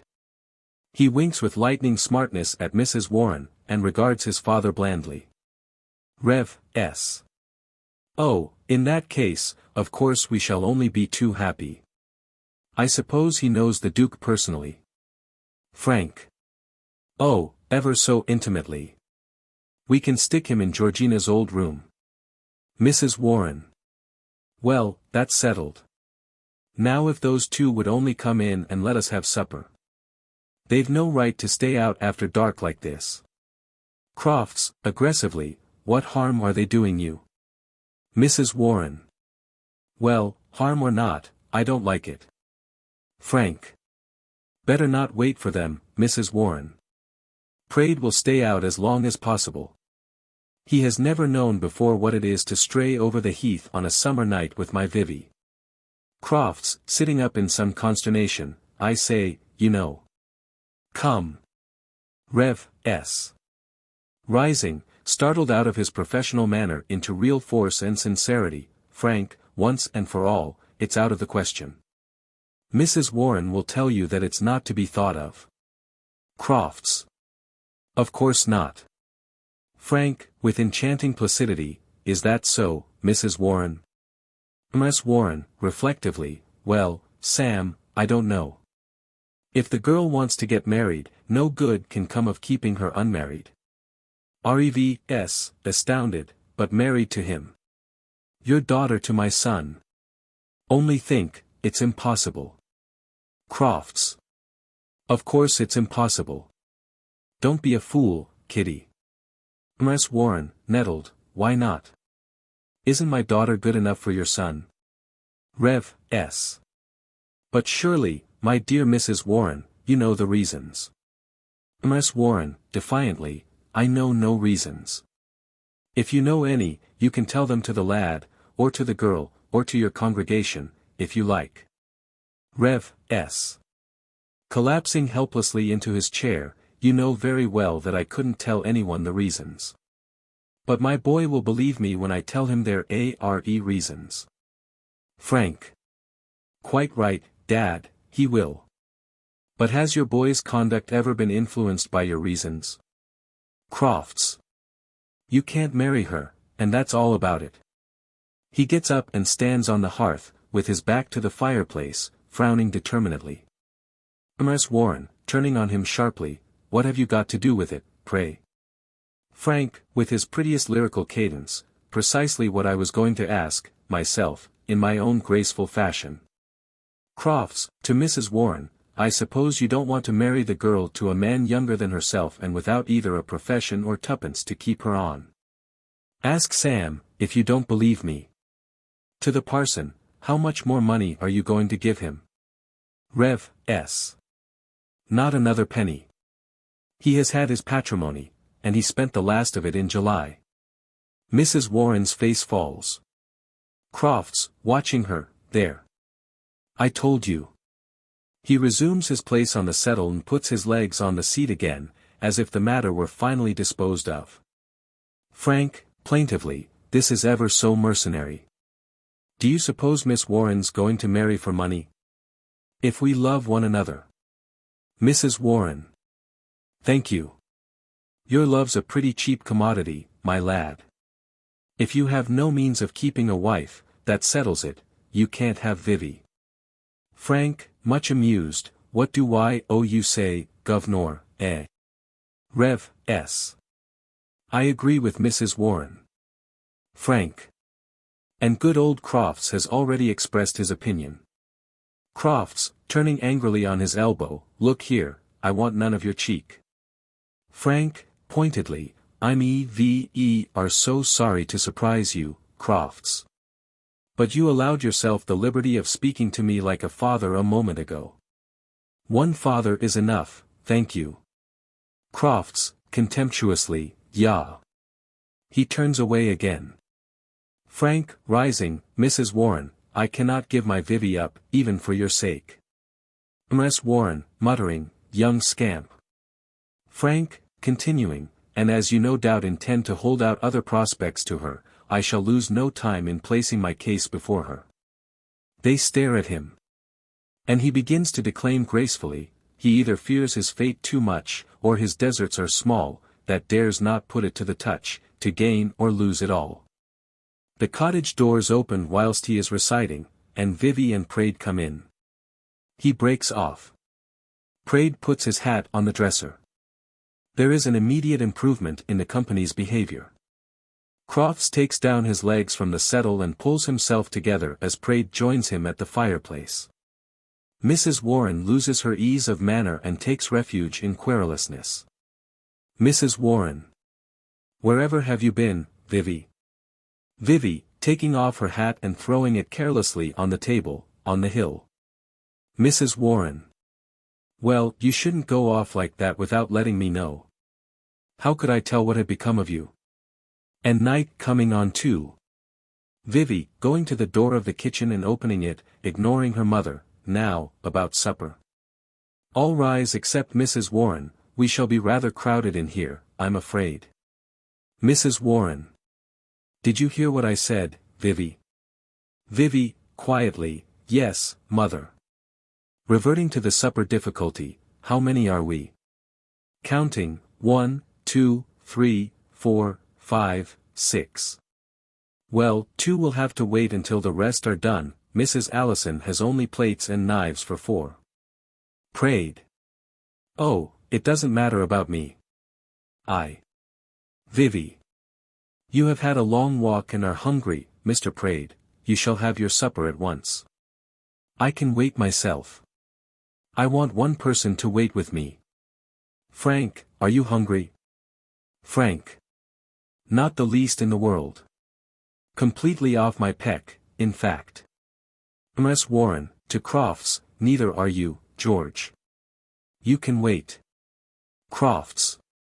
Oh, hang it, I've eaten nothing since tea time. Can't Sam do it? Frank. Would you starve my poor father? Revs, testily, allow me to speak for myself, sir. I am perfectly willing to wait. Vivie, decisively, there's no need. Only two are wanted. She opens the door of the kitchen. Will you take my mother in, Mr. Gardner? The parson takes Mrs. Warren, and they pass into the kitchen. Praed and Crofts follow. All except Praed clearly disapprove of the arrangement, but do not know how to resist it. Vivie stands at the door looking in at them. Can you squeeze past to that corner, Mr. Praed? It's rather a tight fit.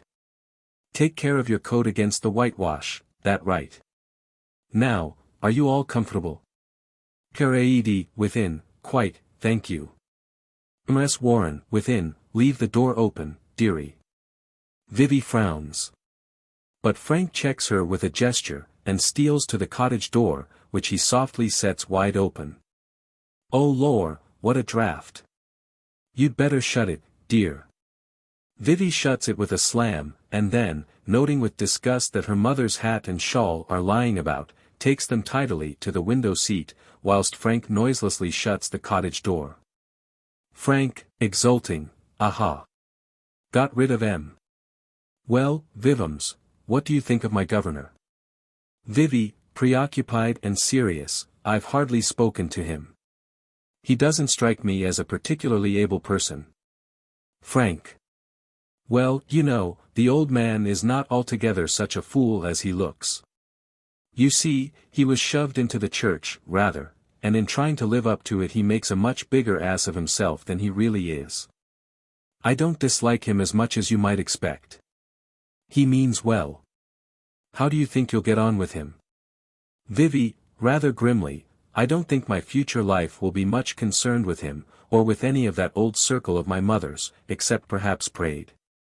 She sits down on the settle. What do you think of my mother? Frank. Really and truly. Vivie. Yes, really and truly. Frank. Well, she's ever so jolly. But she's rather a caution, isn't she? And Crofts. Oh, my eye, Crofts. He sits beside her. Vivie. What a lot, Frank. Frank. What a crew. Vivie, with intense contempt for them, if I thought that I was like that I was going to be a waster, shifting along from one meal to another with no purpose, and no character, and no grit in me. I'd open an artery and bleed to death without one moment's hesitation. Frank. Oh no, you wouldn't. Why should they take any grind when they can afford not to? I wish I had their luck. No, what I object to is their form. It isn't the thing, it's slovenly, ever so slovenly. Vivie. Do you think your form will be any better when you're as old as Crofts, if you don't work? Frank. Of course I do. Ever so much better. Vivums mustn't lecture, her little boy's incorrigible. He attempts to take her face caressingly in his hands. Vivie, striking his hands down sharply, off with you, Vivums is not in a humor for petting her little boy this evening. She rises and comes forward to the other side of the room. Frank, following her, how unkind. Vivie, stamping at him, be serious. I'm serious. Frank. Good. Let us talk learnedly, Miss Warren. Do you know that all the most advanced thinkers are agreed that half the diseases of modern civilization are due to starvation of the affections of the young? Now, Vivie, cutting him short, you are very tiresome. She opens the inner door. Have you room for Frank there? He's complaining of starvation. Ms. Warren, within, of course there is, clatter of knives and glasses as she moves the things on the table. Here. There's room now beside me. Come along, Mr. Frank. Frank. Her little boy will be ever so even with his vivums for this. He passes into the kitchen. Miss Warren, within, here, Vivie, come on you too, child. You must be famished. She enters, followed by Crofts, who holds the door open with marked deference. She goes out without looking at him. And he shuts the door after her. Why, George, you can't be done, you've eaten nothing. Is there anything wrong with you? Crofts. Oh, all I wanted was a drink. He thrusts his hands in his pockets, and begins prowling about the room, restless and sulky. Mrs. Warren. Well, I like enough to eat. But a little of that cold beef and cheese and lettuce goes a long way. With a sigh of only half repletion she sits down lazily on the settle. Crofts. What do you go encouraging that young pup for? Miss Warren, on the alert at once, now see here, George, what are you up to about that girl? I've been watching your way of looking at her. Remember, I know you and what your looks mean. Crofts. There's no harm in looking at her, is there? Mrs. Warren. I'd put you out and pack you back to London pretty soon if I saw any of your nonsense. My girl's little finger is more to me than your whole body and soul. Crofts receives this with a sneering grin. Mrs. Warren, flushing a little at her failure to impose on him in the character of a theatrically devoted mother, adds in a lower key, make your mind easy, the young pup has no more chance than you have. Crofts. Mayn't a man take an interest in a girl? Mrs. Warren. Not a man like you. Crofts. How old is she? Mrs. Warren. Never you mind how old she is. Crofts. Why do you make such a secret of it? Mrs. Warren. Because I choose. Crofts. Well, I'm not 50 yet, and my property is as good as it ever was. Miss, interrupting him, yes, because you're as stingy as you're vicious. Crofts, continuing, and a baronet isn't to be picked up every day. No other man in my position would put up with you for a mother-in-law. Why shouldn't she marry me? Mrs. Warren. You. Crofts. We three could live together quite comfortably. I'd die before her and leave her a bouncing widow with plenty of money. Why not? It's been growing in my mind all the time I've been walking with that fool inside there. Miss Warren, revolted, yes, it's the sort of thing that would grow in your mind. He halts in his prowling. And the two look at one another, she steadfastly, with a sort of awe behind her contemptuous disgust, he stealthily, with a carnal gleam in his eye and a loose grin. Crofts, suddenly becoming anxious and urgent as he sees no sign of sympathy in her, look here, Kitty, you're a sensible woman, you needn't put on any moral airs. I'll ask no more questions, and you need answer none. I'll settle the whole property on her, and if you want a check for yourself on the wedding day, you can name any figure you like, in reason. Mrs. Warren. So it's come to that with you, George, like all the other worn-out old creatures. Crofts, savagely, damn you. Before she can retort, the door of the kitchen is opened, and the voices of the others are heard returning. Crofts, unable to recover his presence of mind, hurries out of the cottage. The clergyman appears at the kitchen door. Rev. Looking round, where is Sir George? Mrs. Warren. Gone out to have a pipe. The clergyman takes his hat from the table, and joins Mrs. Warren at the fireside. Meanwhile, Vivie comes in, followed by Frank, who collapses into the nearest chair with an air of extreme exhaustion. Mrs. Warren looks round at Vivie and says, with her affectation of maternal patronage even more forced than usual, well, dearie, have you had a good supper? Vivie. You know what Mrs. Allison's suppers are. She turns to Frank and pets him, poor Frank. Was all the beef gone?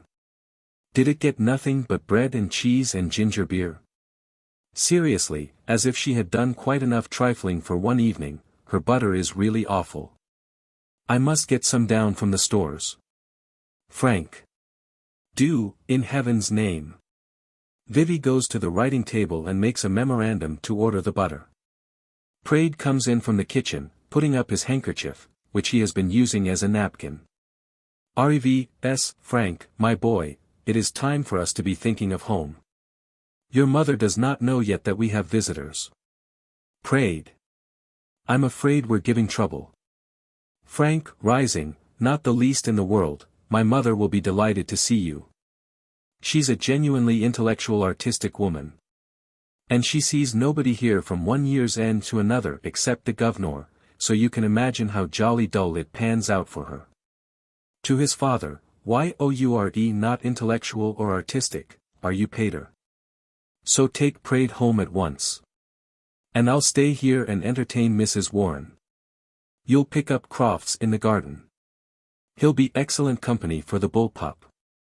Praed, taking his hat from the dresser, and coming close to Frank, "Come with us, Frank. Mrs. Warren has not seen Miss Vivie for a long time, and we have prevented them from having a moment together yet." Frank, quite softened, and looking at Praed with romantic admiration, "Of course. I forgot. Ever so thanks for reminding me. Perfect gentleman, Praed. Always were. My ideal through life." He rises to go, but pauses a moment between the two older men, and puts his hand on Praed's shoulder. "Ah, if you had only been my father instead of this unworthy old man." He puts his other hand on his father's shoulder. Rev. S. Blustering, "Silence, sir, silence, you are profane." Miss Warren, laughing heartily, "You should keep him in better order, Sam. Good night. Here, take George his hat and stick with my compliments." Rev. Taking them, "Good night." They shake hands. As he passes Vivie he shakes hands with her also and bids her good night. Then, in booming command, to Frank, "Come along, sir, at once." He goes out. Mrs. Warren. "Bye-bye, Praed. Praed. Bye-bye, Kitty." They shake hands affectionately and go out together, she accompanying him to the garden gate. Frank, to Vivie, "Kissums." Vivie, fiercely, "No. I hate you." She takes a couple of books and some paper from the writing table, and sits down with them at the middle table, at the end next the fireplace. Frank, grimacing, "Sorry." He goes for his cap and rifle. Mrs. Warren returns. He takes her hand, "Good night, dear Mrs. Warren." He kisses her hand. She snatches it away, her lips tightening, and looks more than half disposed to box his ears. He laughs mischievously and runs off, clapping to the door behind him. Mrs. Warren, resigning herself to an evening of boredom now that the men are gone, "Did you ever in your life hear anyone rattle on so? Isn't he a tease?" She sits at the table. "Now that I think of it, dearie, don't you go encouraging him. I'm sure he's a regular good-for-nothing." Vivie, rising to fetch more books, "I'm afraid so. Poor Frank. I shall have to get rid of him, but I shall feel sorry for him, though he's not worth it. That man Crofts does not seem to me to be good for much either, is he?" She throws the books on the table rather roughly. Mrs. Warren, galled by Vivie's indifference, "What do you know of men, child, to talk that way of them? You'll have to make up your mind to see a good deal of Sir George Crofts, as he's a friend of mine." Vivie, quite unmoved, "Why?" She sits down and opens a book. "Do you expect that we shall be much together? You and I mean." Mrs. Warren, staring at her, "Of course, until you're married. You're not going back to college again." Vivie. "Do you think my way of life would suit you?"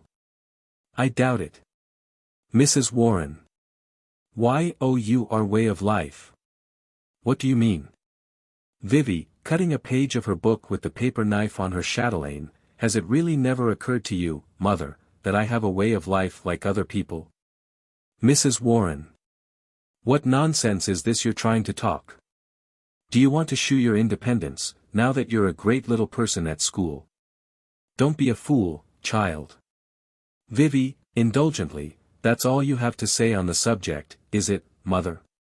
Miss Warren, puzzled, then angry, don't you keep on asking me questions like that. Violently, hold your tongue. Vivie works on, losing no time, and saying nothing. You and your way of life, indeed. What next? She looks at Vivie again. No reply. Your way of life will be what I please, so it will. Another pause. I've been noticing these airs in you ever since you got that tripos or whatever you call it. If you think I'm going to put up with them, you're mistaken. And the sooner you find it out, the better. Muttering, all I have to say on the subject, indeed. Again raising her voice angrily, do you know who you're speaking to, miss? Vivie, looking across at her without raising her head from her book, no. Who are you? What are you? Miss Warren, rising breathless, you young imp. Vivie. Everybody knows my reputation, my social standing, and the profession I intend to pursue. I know nothing about you. What is that way of life which you invite me to share with you and Sir George Crofts, pray? Mrs. Warren. Take care. I shall do something I'll be sorry for after, and you too. Vivie, putting aside her books with cool decision, well, let us drop the subject until you are better able to face it. Looking critically at her mother, you want some good walks and a little lawn tennis to set you up. You are shockingly out of condition, you were not able to manage 20 yards uphill today without stopping to pant, and your wrists are mere rolls of fat. Look at mine. She holds out her wrists. Miss Warren, after looking at her helplessly, begins to whimper, Vivie. Vivie, springing up sharply, now pray don't begin to cry. Anything but that. I really cannot stand whimpering. I will go out of the room if you do. Miss Warren, piteously, oh, my darling, how can you be so hard on me? Have I no rights over you as your mother? Vivie. Are you my mother? Mrs. Warren. Am I your mother? Oh, Vivie. Vivie. Then where are our relatives? My father?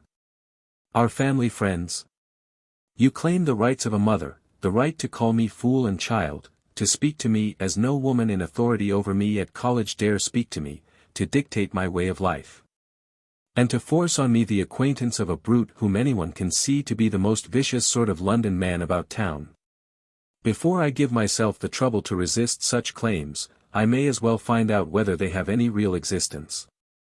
Miss Warren, distracted, throwing herself on her knees, oh no, no. Stop, stop. I am your mother, I swear it. Oh, you can't mean to turn on me, my own child. It's not natural. You believe me, don't you? Say you believe me. Vivie. Who was my father? Mrs. Warren. You don't know what you're asking. I can't tell you. Vivie, determinedly, oh yes you can, if you like. I have a right to know, and you know very well that I have that right. You can refuse to tell me if you please. But if you do, you will see the last of me tomorrow morning. Mrs. Warren. Oh, it's too horrible to hear you talk like that. You couldn't leave me. Vivie, ruthlessly, yes, without a moment's hesitation, if you trifle with me about this.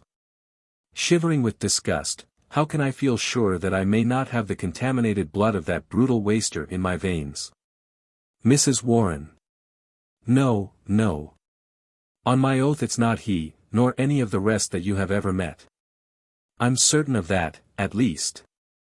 Vivie's eyes fasten sternly on her mother as the significance of this flashes on her. Vivie, slowly, you are certain of that, at least. Ah. You mean that that is all you are certain of? Thoughtfully, I see.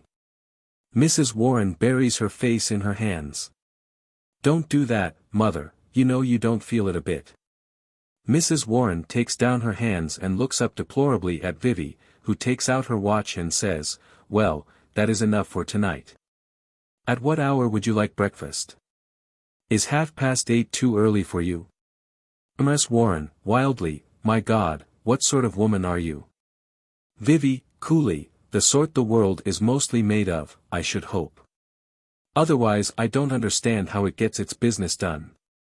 Come, taking her mother by the wrist and pulling her up pretty resolutely, pull yourself together. That's right. Miss Warren, querulously, you're very rough with me, Vivie. Vivie. Nonsense. What about bed? It's past 10. Miss Warren, passionately, what's the use of my going to bed? Do you think I could sleep? Vivie. Why not? I shall. Mrs. Warren. You've no heart. She suddenly breaks out vehemently in her natural tongue, the dialect of a woman of the people, with all her affectations of maternal authority and conventional manners gone, and an overwhelming inspiration of true conviction and scorn in her. Oh!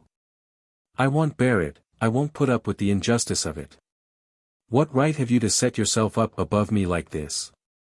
You boast of what you are to me, who gave you a chance of being what you are. What chance had I?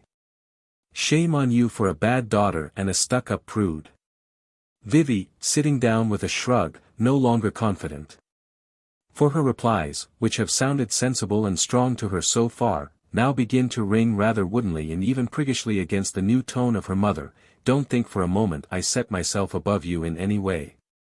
You attacked me with the conventional authority of a mother, I defended myself with the conventional superiority of a respectable woman. Frankly, I am not going to stand any of your nonsense. And when you drop it I shall not expect you to stand any of mine. I shall always respect your right to your own opinions and your own way of life. Mrs. Warren. My own opinions and my own way of life. Listen to her talking. Do you think I was brought up like you? Able to pick and choose my own way of life? Do you think I did what I did because I liked it, or thought it right, or wouldn't rather have gone to college and been a lady if I'd had the chance? Vivie. Everybody has some choice, mother. The poorest girl alive may not be able to choose between being Queen of England or Principal of Newnham, but she can choose between rag-picking and flower-selling, according to her taste. People are always blaming circumstances for what they are. I don't believe in circumstances. The people who get on in this world are the people who get up and look for the circumstances they want, and, if they can't find them, make them. Mrs. Warren. Oh, it's easy to talk, isn't it? Here. Would you like to know what my circumstances were? Vivie. Yes, you had better tell me. Won't you sit down? Mrs. Warren. Oh, I'll sit down, don't you be afraid. She plants her chair farther forward with brazen energy, and sits down. Vivie is impressed in spite of herself. Do you know what your grandmother was? Vivie. No. Mrs. Warren. No, you don't. I do. She called herself a widow and had a fried fish shop down by the Mint, and kept herself and 4 daughters out of it. 2 of us were sisters, that was me and Liz, and we were both good-looking and well-made. I suppose our father was a well-fed man, mother pretended he was a gentleman, but I don't know. The other 2 were only half-sisters, undersized, ugly, starved-looking, hard-working, honest poor creatures. Liz and I would have half-murdered them if mother hadn't half-murdered us to keep our hands off them. They were the respectable ones. Well, what did they get by their respectability? I'll tell you. One of them worked in a white lead factory 12 hours a day for 9 shillings a week until she died of lead poisoning. She only expected to get her hands a little paralyzed. But she died. The other was always held up to us as a model because she married a government laborer in the Deptford victualling yard, and kept his room and the 3 children neat and tidy on 18 shillings a week, until he took to drink. That was worth being respectable for, wasn't it? Vivie, now thoughtfully attentive, did you and your sister think so? Mrs. Warren. Liz didn't, I can tell you, she had more spirit. We both went to a church school. That was part of the ladylike airs we gave ourselves to be superior to the children that knew nothing and went nowhere, and we stayed there until Liz went out one night and never came back. I know the schoolmistress thought I'd soon follow her example, for the clergyman was always warning me that Lizzie'd end by jumping off Waterloo Bridge. Poor fool, that was all he knew about it. But I was more afraid of the white lead factory than I was of the river, and so would you have been in my place. That clergyman got me a situation as a scullery maid in a temperance restaurant where they sent out for anything you liked. Then I was a waitress, and then I went to the bar at Waterloo Station, 14 hours a day serving drinks and washing glasses for 4 shillings a week and my board. That was considered a great promotion for me. Well, one cold, wretched night, when I was so tired I could hardly keep myself awake, who should come up for a half of scotch but Lizzie, in a long fur cloak, elegant and comfortable, with a lot of sovereigns in her purse. Vivie, grimly, my Aunt Lizzie. Mrs. Warren. Yes, and a very good aunt to have, too. She's living down at Winchester now, close to the cathedral, one of the most respectable ladies there. Chaperones girls at the country ball, if you please. No river for Liz, thank you. You remind me of Liz a little. She was a first-rate business woman, saved money from the beginning, never let herself look too like what she was, never lost her head or threw away a chance. When she saw I'd grown up good-looking she said to me across the bar, "What are you doing there, you little fool? Wearing out your health and your appearance for other people's profit." Liz was saving money then to take a house for herself in Brussels, and she thought we two could save faster than one. So she lent me some money and gave me a start. And I saved steadily and first paid her back, and then went into business with her as a partner. Why shouldn't I have done it? The house in Brussels was real high class, a much better place for a woman to be in than the factory where Jane got poisoned. None of the girls were ever treated as I was treated in the scullery of that temperance place, or at the Waterloo bar, or at home. Would you have had me stay in them and become a worn-out old drudge before I was 40? Vivie, intensely interested by this time, no, but why did you choose that business? Saving money and good management will succeed in any business. Mrs. Warren. Yes, saving money. But where can a woman get the money to save in any other business? Could you save out of 4 shillings a week and keep yourself dressed as well? Not you. Of course, if you're a plain woman and can't earn anything more, or if you have a turn for music, or the stage, or newspaper writing, that's different. But neither Liz nor I had any turn for such things at all we had was our appearance and our turn for pleasing men. Do you think we were such fools as to let other people trade in our good looks by employing us as shopgirls, or barmaids, or waitresses, when we could trade in them ourselves and get all the profits instead of starvation wages? Not likely. Vivie. You were certainly quite justified, from the business point of view. Mrs. Warren. Yes, or any other point of view. What is any respectable girl brought up to do but to catch some rich man's fancy and get the benefit of his money by marrying him? As if a marriage ceremony could make any difference in the right or wrong of the thing. Oh, the hypocrisy of the world makes me sick. Liz and I had to work and save and calculate just like other people. Elseways we should be as poor as any good-for-nothing drunken waster of a woman that thinks her luck will last forever.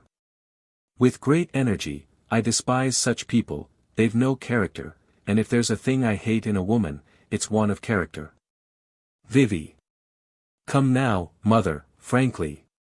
Isn't it part of what you call character in a woman that she should greatly dislike such a way of making money?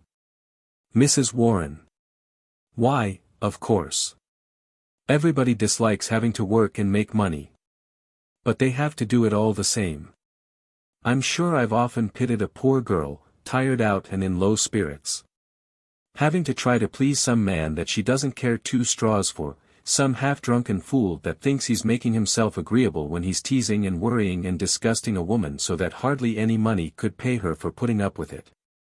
But she has to bear with disagreeables and take the rough with the smooth, just like a nurse in a hospital or anyone else. It's not work that any woman would do for pleasure, goodness knows. Though to hear the pious people talk you would suppose it was a bed of roses. Vivie. Still, you consider it worthwhile. It pays. Mrs. Warren. Of course it's worthwhile to a poor girl, if she can resist temptation and is good-looking and well-conducted and sensible. It's far better than any other employment open to her. I always thought that it oughtn't to be. It can't be right, Vivie, that there shouldn't be better opportunities for women. I stick to that, it's wrong. But it's so, right or wrong, and a girl must make the best of it.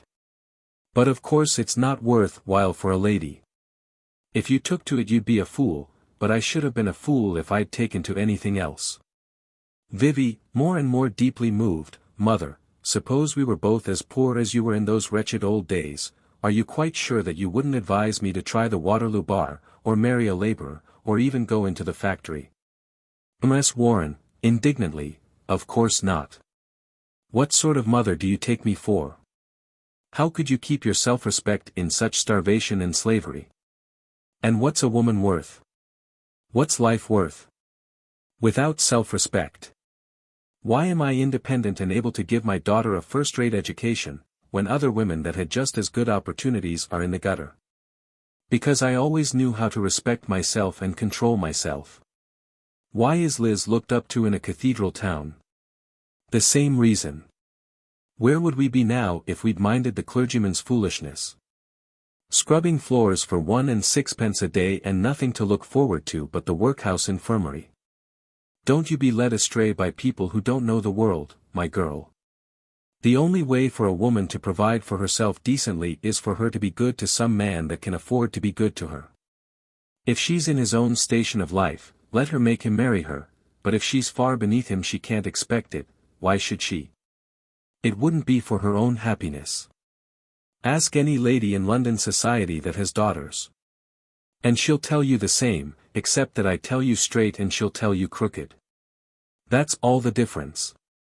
Vivie, fascinated, gazing at her, my dear mother, you are a wonderful woman, you are stronger than all England.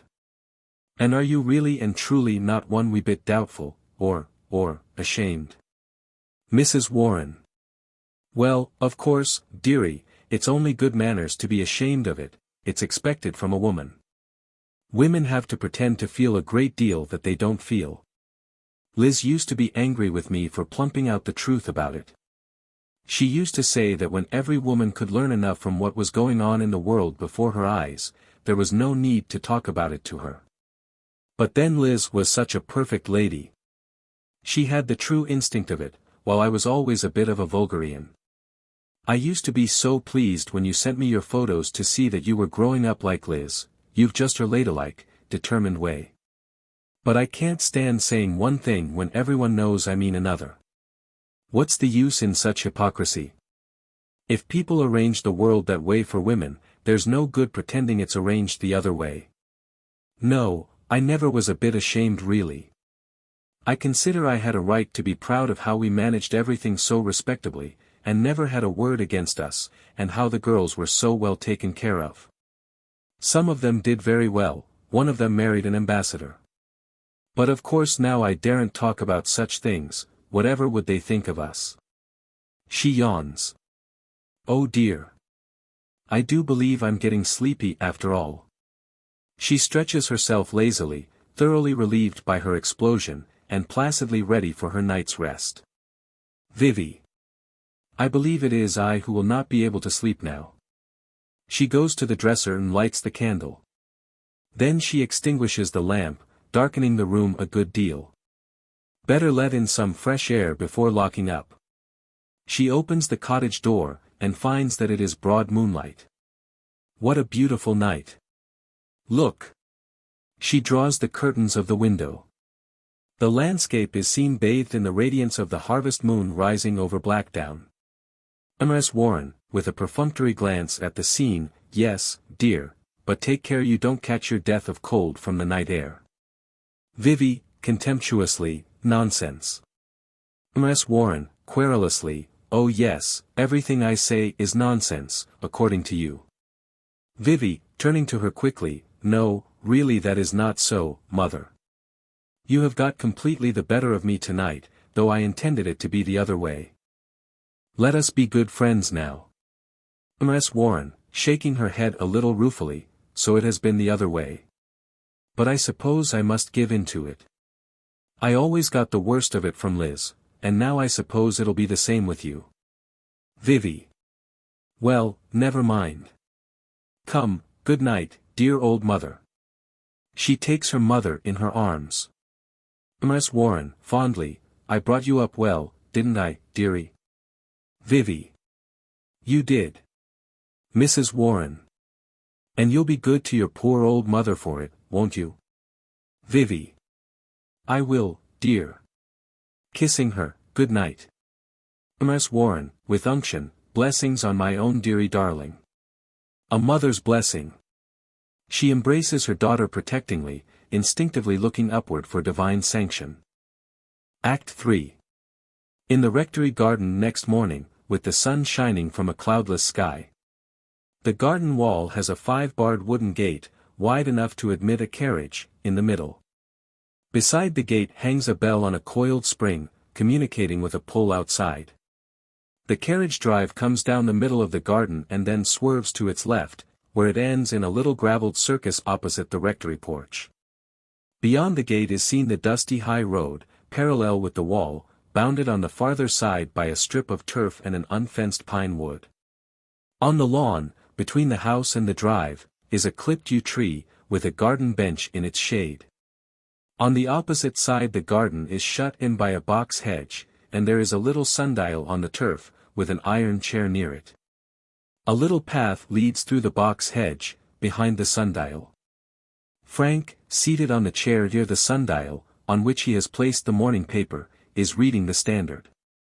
His father comes from the house, red-eyed and shivery, and meets Frank's eye with misgiving. Frank, looking at his watch, 11:30. Nice hour for a rector to come down to breakfast. Rev. Don't mock, Frank, don't mock. I am a little, shivering. Frank. Off color. Rev. S. Repudiating the expression, no, sir, unwell this morning. Where's your mother? Frank. Don't be alarmed, she's not here. Gone to town by the 11:13 with Bessie. She left several messages for you. Do you feel equal to receiving them now, or shall I wait till you've breakfasted? Rev. S. I breakfasted, sir. I am surprised at your mother going to town when we have people staying with us. They'll think it very strange. Frank. Possibly she has considered that. At all events, if Crofts is going to stay here, and you are going to sit up every night with him until 4, recalling the incidents of your fiery youth, it is clearly my mother's duty, as a prudent housekeeper, to go up to the stores and order a barrel of whiskey and a few hundred siphons. Rev. S. I did not observe that Sir George drank excessively. Frank. You were not in a condition to, Governor. Rev. S. Do you mean to say that I? Frank, calmly, I never saw a beneficed clergyman less sober. The anecdotes you told about your past career were so awful that I really don't think Praed would have passed the night under your roof if it hadn't been for the way my mother and he took to one another. Rev. S. Nonsense, sir. I am Sir George Crofts' host. I must talk to him about something, and he has only one subject. Where is Mr. Praed now? Frank. He is driving my mother and Bessie to the station. Rev. S. Is Crofts up yet? Frank. Oh, long ago. He hasn't turned a hair, he's in much better practice than you. Has kept it up ever since, probably. He's taken himself off somewhere to smoke. Frank resumes his paper. The parson turns disconsolately towards the gate. Then comes back irresolutely. Rev. S. Frank. Frank. Yes. Rev. S. Do you think the Warrens will expect to be asked here after yesterday afternoon? Frank. They've been asked already. Rev. S. Appalled, what? Frank. Crofts informed us at breakfast that you told him to bring Mrs. Warren and Vivie over here today, and to invite them to make this house their home. My mother then found she must go to town by the 11:13 train. Rev. S. With despairing vehemence, I never gave any such invitation. I never thought of such a thing. Frank, compassionately, how do you know, governor, what you said and thought last night? Praed, coming in through the hedge, good morning. Rev. S. Good morning. I must apologize for not having met you at breakfast. I have a touch of Frank. Clergyman's sore throat, Praed. Fortunately not chronic. Praed, changing the subject, well, I must say your house is in a charming spot here. Really most charming. Rev. S. Yes, it is indeed. Frank will take you for a walk, Mr. Praed, if you like. I'll ask you to excuse me, I must take the opportunity to write my sermon while Mrs. Gardner is away and you are all amusing yourselves. You won't mind, will you? Praed. Certainly not. Don't stand on the slightest ceremony with me. Rev. S. Thank you. He stammers his way to the porch and vanishes into the house. Praed. Curious thing it must be writing a sermon every week. Frank. Ever so curious, if he did it. He buys M. He's gone for some soda water. Praed. My dear boy, I wish you would be more respectful to your father. You know you can be so nice when you like. Frank. My dear Praed, you forget that I have to live with the governor. When two people live together, it don't matter whether they're father and son or husband and wife or brother and sister, they can't keep up the polite humbug that's so easy for 10 minutes on an afternoon call. Now the governor, who unites to many admirable domestic qualities the irresoluteness of a sheep and the pompousness and aggressiveness of a jackass. Praed. No, pray, my dear Frank, remember. He is your father. Frank. I give him due credit for that.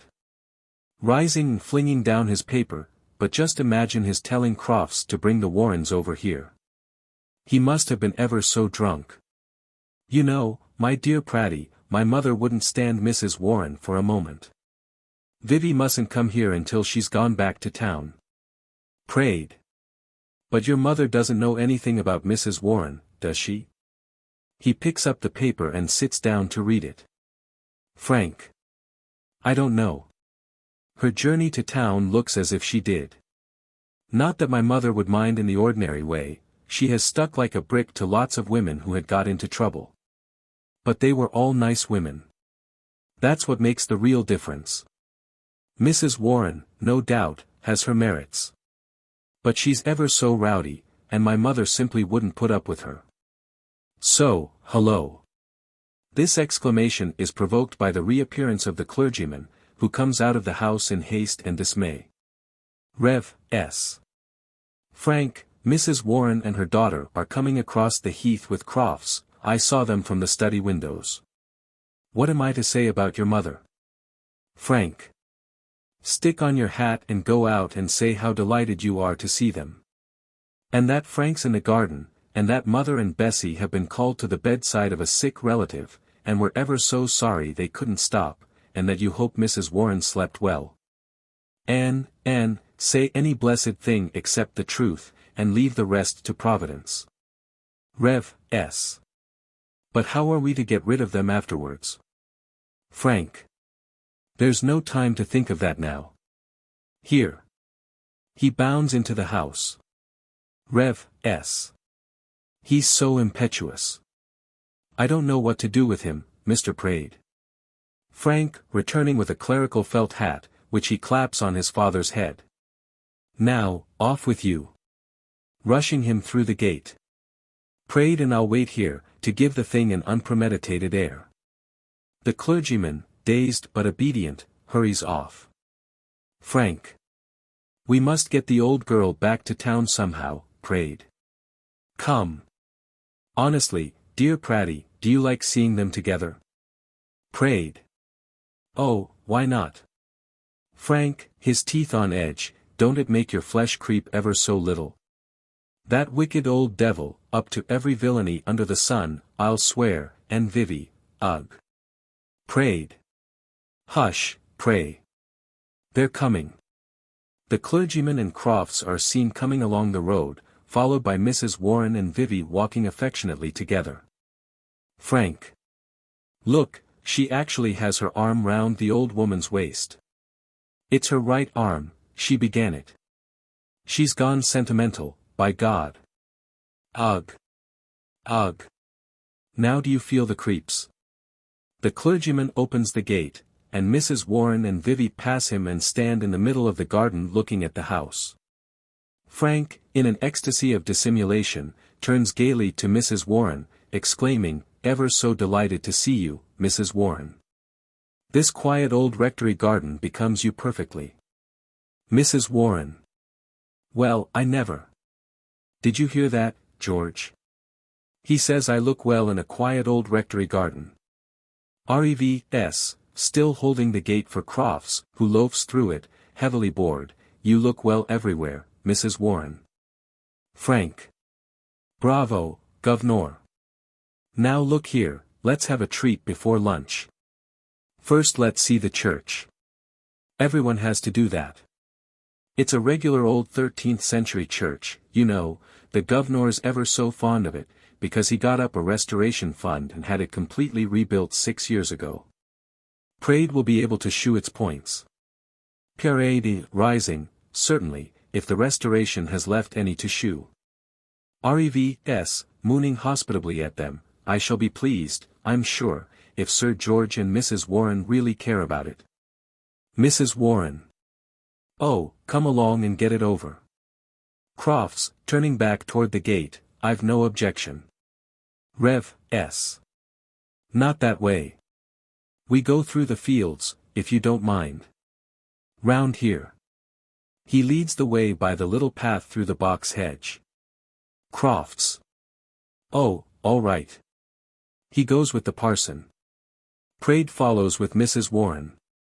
Vivie does not stir, she watches them until they have gone, with all the lines of purpose in her face marking it strongly. Frank. Ain't you coming? Vivie. No. I want to give you a warning, Frank. You were making fun of my mother just now when you said that about the rectory garden. That is barred in the future.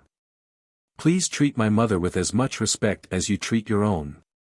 Frank. My dear Viv, she wouldn't appreciate it, the two cases require different treatment. But what on earth has happened to you? Last night we were perfectly agreed as to your mother and her set. This morning I find you attitudinizing sentimentally with your arm around your parents' waist.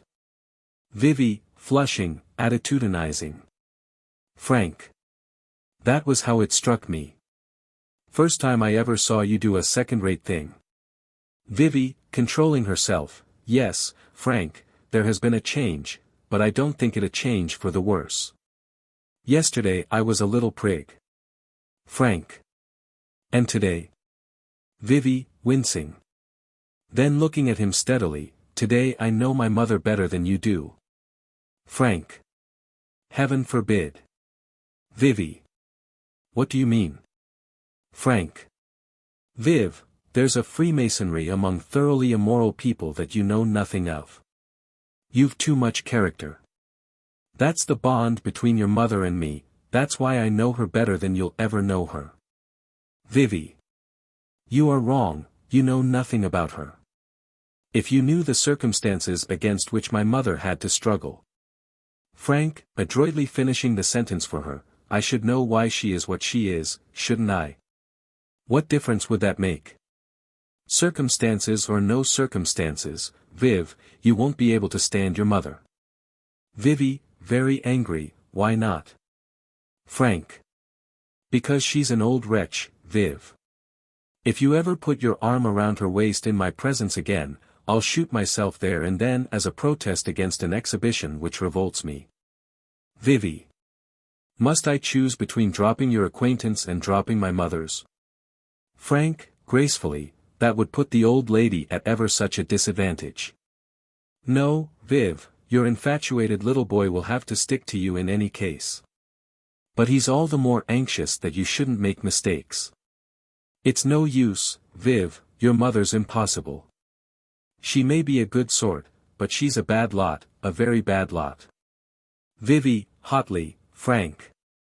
He stands his ground. She turns away and sits down on the bench under the yew tree, struggling to recover her self-command. Then she says, is she to be deserted by the world because she's what you call a bad lot? Has she no right to live? Frank. No fear of that, Viv, she won't ever be deserted. He sits on the bench beside her. Vivie. But I am to desert her, I suppose. Frank, babyishly, lulling her and making love to her with his voice, mustn't go live with her. Little family group of mother and daughter wouldn't be a success. Spoil our little group. Vivie, falling under the spell, what little group?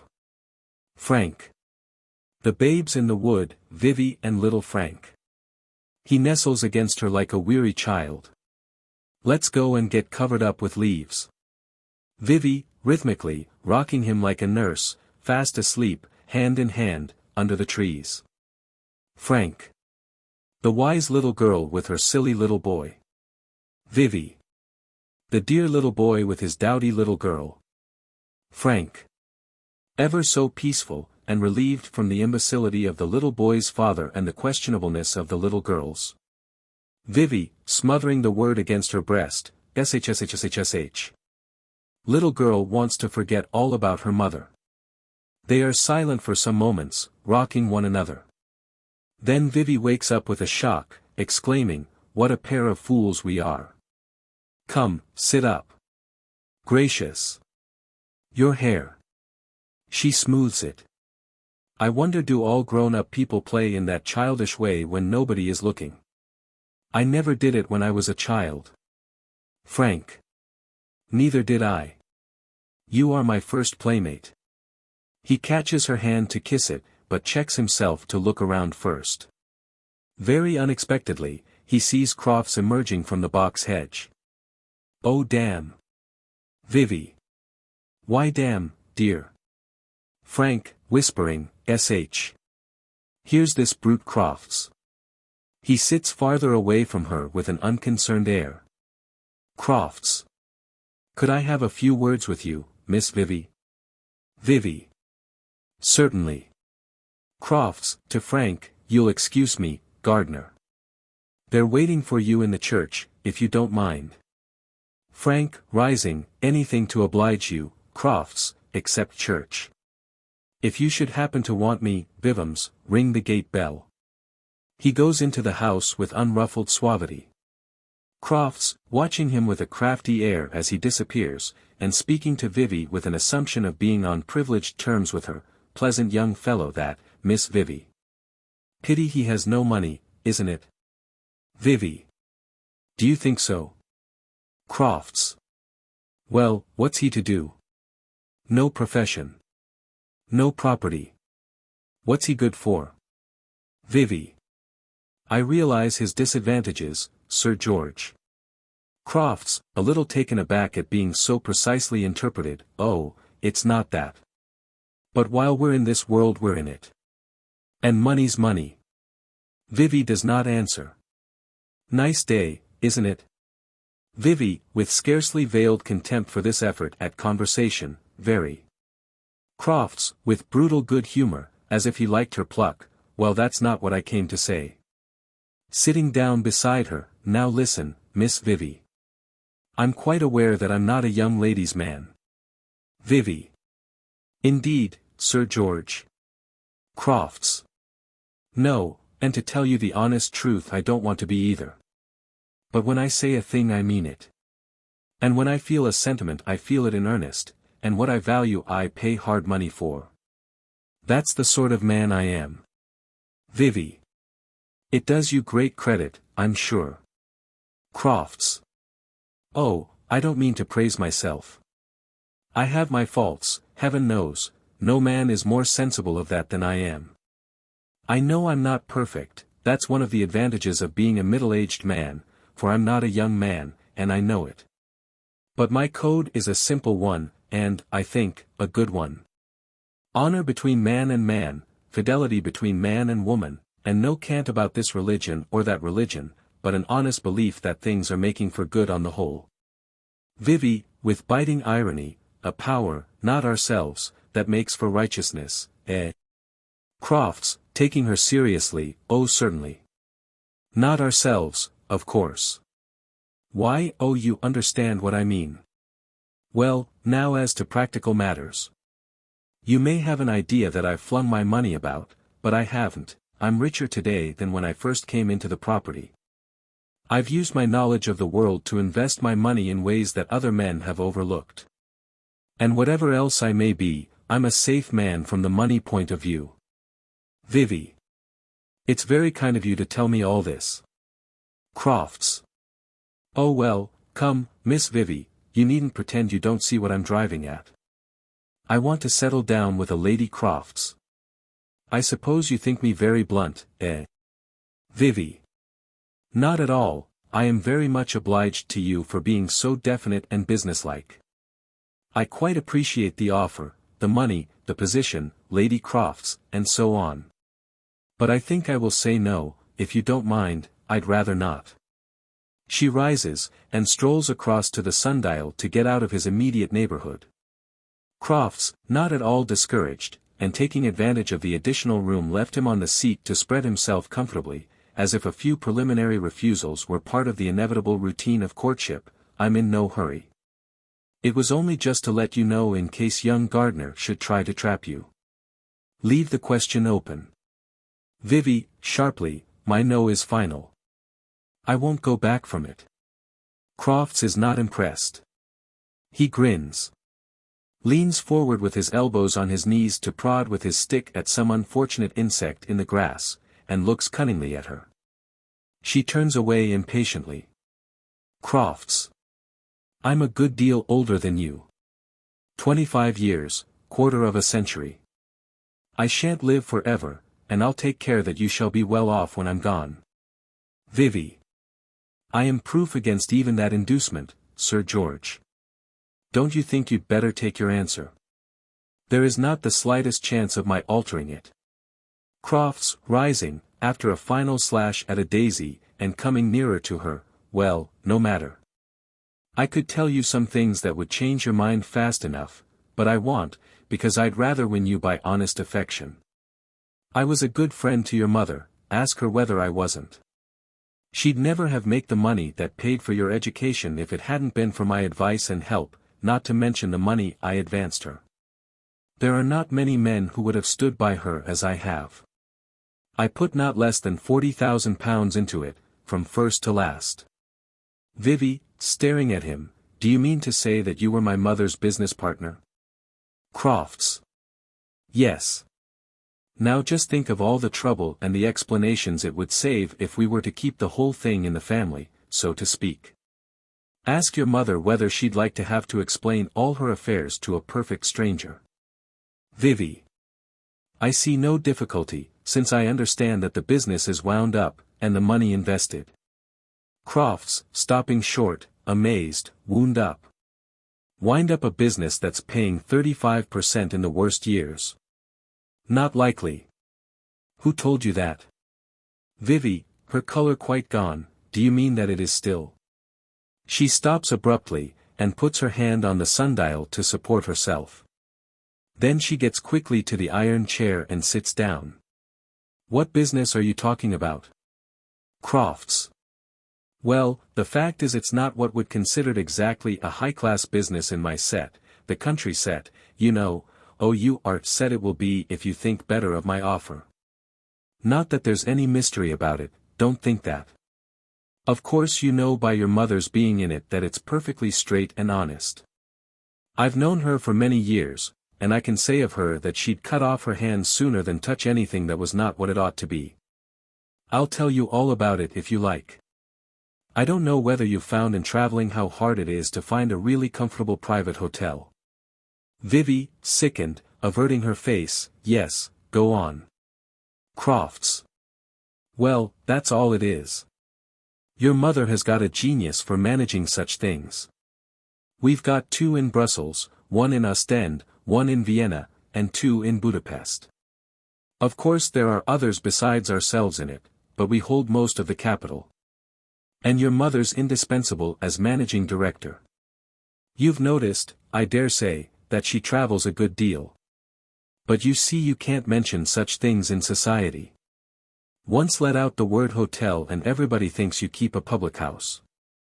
You wouldn't like people to say that of your mother, would you? That's why we're so reserved about it. By the way, you'll keep it to yourself, won't you? Since it's been a secret so long, it had better remain so. Vivie. And this is the business you invite me to join you in? Crofts. Oh no. My wife shan't be troubled with business. You'll not be in it more than you've always been. Vivie. I always been. What do you mean? Crofts. Only that you've always lived on it. It paid for your education and the dress you have on your back.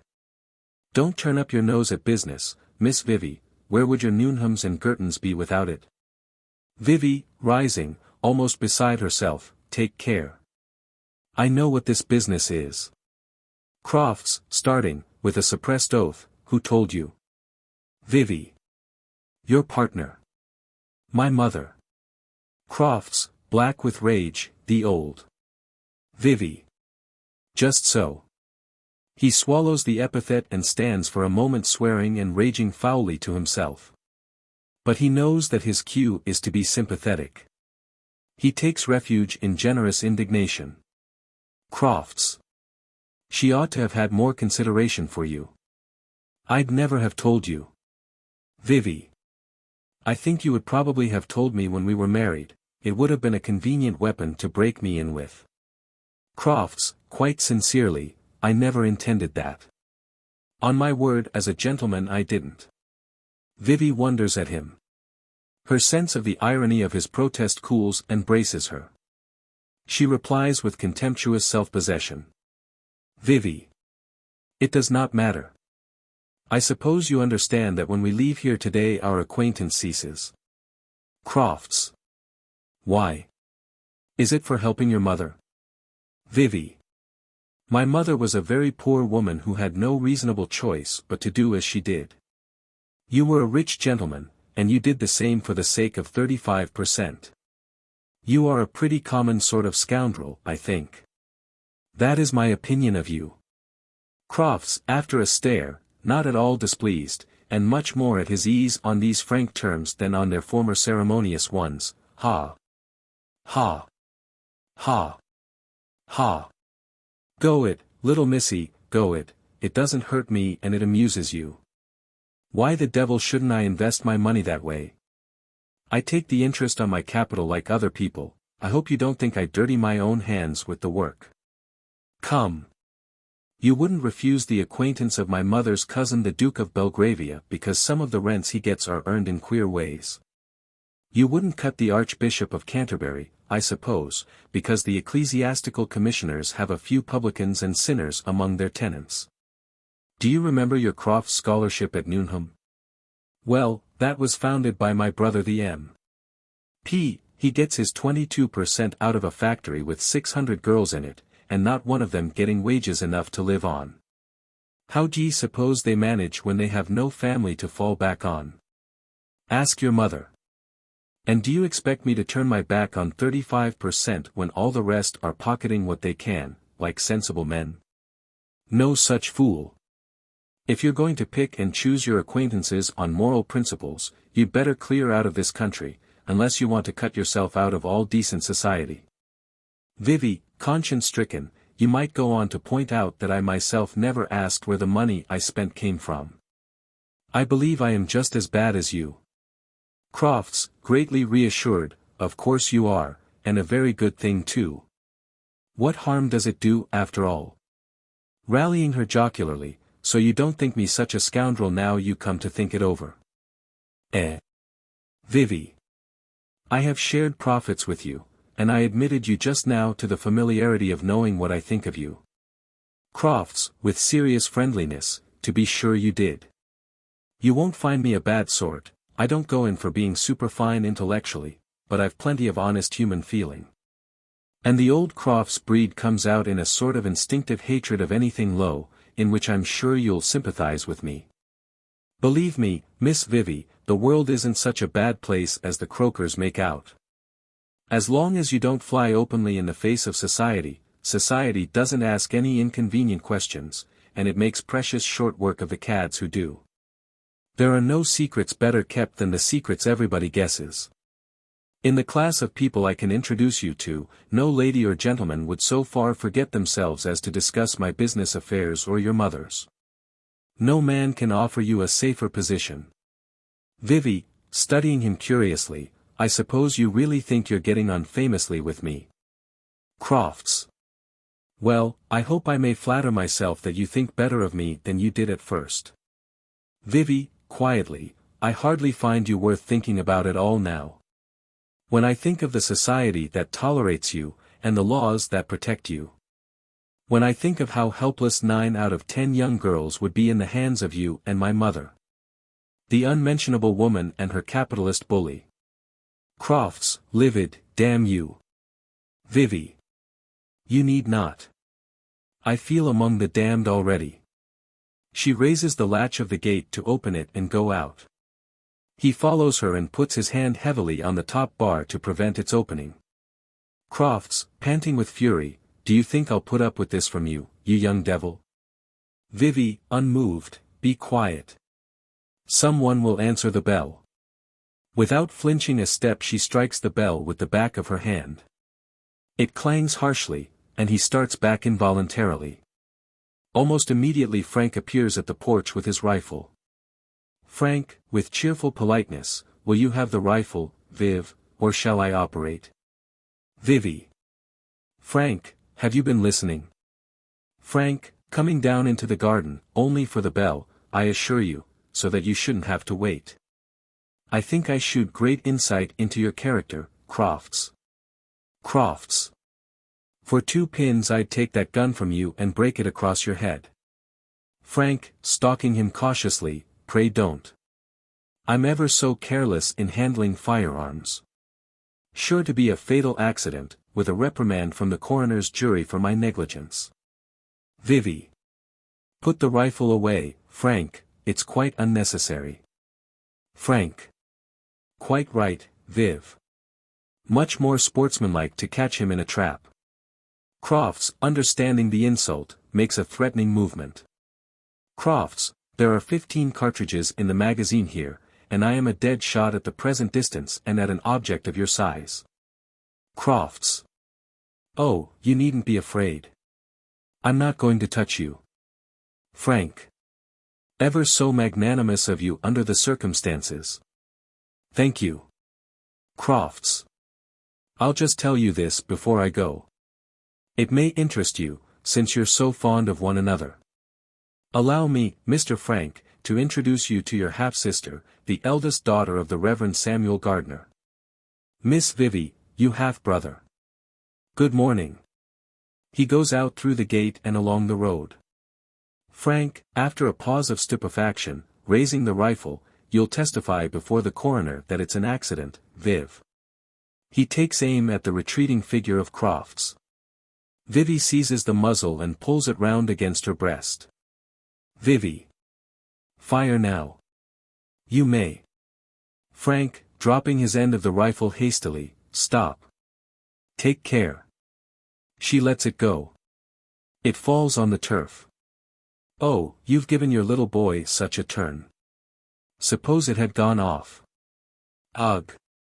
He sinks on the garden seat, overcome. Vivie. Suppose it had, do you think it would not have been a relief to have some sharp physical pain tearing through me? Frank, coaxingly, take it ever so easy, dear Viv. Remember, even if the rifle scared that fellow into telling the truth for the first time in his life, that only makes us the babes in the woods in earnest. He holds out his arms to her. Come and be covered up with leaves again. Vivie, with a cry of disgust, ah, not that, not that. You make all my flesh creep. Frank. Why, what's the matter? Vivie. Goodbye. She makes for the gate. Frank, jumping up, hello. Stop. Viv. Viv. She turns in the gateway, where are you going to? Where shall we find you? Vivie. At Honoria Fraser's chambers, 67, Chancery Lane, for the rest of my life. She goes off quickly in the opposite direction to that taken by Crofts. Frank. But I say, wait, dash it. He runs after her. Act 4. Honoria Fraser's chambers in Chancery Lane. An office at the top of new stone buildings, with a plate-glass window, distempered walls, electric light and a patent stove. Saturday afternoon. The chimneys of Lincoln's Inn and the western sky beyond are seen through the window. There is a double writing table in the middle of the room, with a cigar box, ash pans, and a portable electric reading lamp almost snowed up in heaps of papers and books. This table has knee-holes in chairs right and left and is very untidy. The clerk's desk, closed and tidy, with its high stool, is against the wall, near a door communicating with the inner rooms. In the opposite wall is the door leading to the public corridor. Its upper panel is of opaque glass, lettered in black on the outside, Fraser and Warren. A baize screen hides the corner between this door and the window. Frank, in a fashionable light-colored coaching suit, with his stick, gloves, and white hat in his hands, is pacing up and down in the office. Somebody tries the door with a key. Frank, calling, come in. It's not locked. Vivie comes in her hat and jacket. She stops and stares at him. Vivie, sternly, what are you doing here? Frank. Waiting to see you. I've been here for hours. Is this the way you attend to your business? He puts his hat and stick on the table, and perches himself with a vault on the clerk's stool, looking at her with every appearance of being in a specially restless, teasing, flippant mood. Vivie. I've been away exactly 20 minutes for a cup of tea. She takes off her hat and jacket and hangs them behind the screen. How did you get in? Frank. The staff had not left when I arrived. He's gone to play cricket on Primrose Hill. Why don't you employ a woman, and give your sex a chance? Vivie. What have you come for? Frank, springing off the stool and coming close to her, Viv, let's go and enjoy the Saturday half-holiday somewhere, like the staff. What do you say to Richmond, and then a music hall, and a jolly supper? Vivie. Can't afford it. I shall put in another 6 hours' work before I go to bed. Frank. Can't afford it, can't we? Aha. Look here. He takes out a handful of sovereigns and makes them chink. Gold, Viv, gold. Vivie. Where did you get it? Frank. Gambling, Viv, gambling. Poker. Vivie. Pa. It's meaner than stealing it. No, I'm not coming. She sits down to work at the table, with her back to the glass door, and begins turning over the papers. Frank, remonstrating piteously, but, my dear Viv, I want to talk to you ever so seriously. Vivie. Very well, sit down in Honoria's chair and talk here. I like 10 minutes chat after tea. He murmurs. No use groaning, I'm inexorable. He takes the opposite seat disconsolately. Pass that cigar box, will you? Frank, pushing the cigar box across, nasty womanly habit. Nice men don't do it any longer. Vivie. Yes, they object to the smell in the office, and we've had to take to cigarettes. See. She opens the box and takes out a cigarette, which she lights. She offers him one, but he shakes his head with a wry face. She settles herself comfortably in her chair, smoking. Go ahead. Frank. Well, I want to know what you've done, what arrangements you've made. Vivie. Everything was settled 20 minutes after I arrived here. Honoria has found the business too much for her this year. And she was on the point of sending for me and proposing a partnership when I walked in and told her I hadn't a farthing in the world. So I installed myself and packed her off for a fortnight's holiday. What happened at Hazelmere when I left? Frank. Nothing at all. I said you'd gone to town on particular business. Vivie. Well. Frank. Well, either they were too flabbergasted to say anything, or else Crofts had prepared your mother. Anyhow, she didn't say anything. And Crofts didn't say anything, and Praed only stared. After tea they got up and went, and I've not seen them since. Vivie, nodding placidly with one eye on a wreath of smoke, that's all right. Frank, looking round disparagingly, do you intend to stick in this confounded place? Vivie, blowing the wreath decisively away, and sitting straight up, yes. These 2 days have given me back all my strength and self-possession. I will never take a holiday again as long as I live. Frank, with a very wry face, MPS. You look quite happy. And as hard as nails. Vivie, grimly, well for me that I am. Frank, rising, look here, Viv, we must have an explanation. We parted the other day under a complete misunderstanding. He sits on the table, close to her. Vivie, putting away the cigarette, well, clear it up. Frank.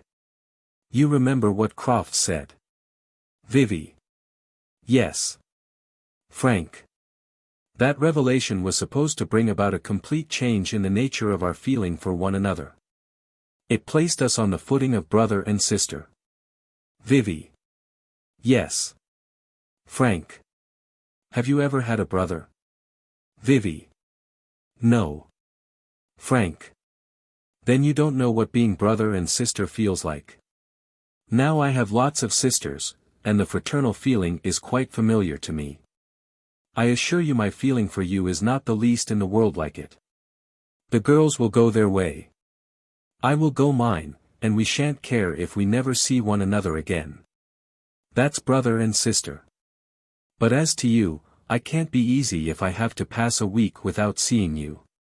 That's not brother and sister. It's exactly what I felt an hour before Crofts made his revelation. In short, dear Viv, it's love's young dream. Vivie, bitingly, the same feeling, Frank, that brought your father to my mother's feet. Is that it? Frank, so revolted that he slips off the table for a moment, I very strongly object, Viv, to have my feelings compared to any which the Reverend Samuel is capable of harboring, and I object still more to a comparison of you to your mother. Resuming his perch, besides, I don't believe the story. I have taxed my father with it, and obtained from him what I consider tantamount to a denial. Vivie. What did he say? Frank. He said he was sure there must be some mistake. Vivie. Do you believe him? Frank. I am prepared to take his word against Crofts. Vivie. Does it make any difference? I mean in your imagination or conscience, for of course it makes no real difference. Frank, shaking his head, none whatever to me. Vivie. Nor to me. Frank, staring, but this is ever so surprising. He goes back to his chair. I thought our whole relations were altered in your imagination and conscience, as you put it, the moment those words were out of that brute's muzzle. Vivie. No, it was not that. I didn't believe him. I only wish I could. Frank. Vivie. I think brother and sister would be a very suitable relation for us. Frank. You really mean that? Vivie. Yes. It's the only relation I care for, even if we could afford any other. I mean that. Frank, raising his eyebrows like one on whom a new light has dawned, and rising with quite an effusion of chivalrous sentiment, my dear Viv, why didn't you say so before? I am ever so sorry for persecuting you. I understand, of course.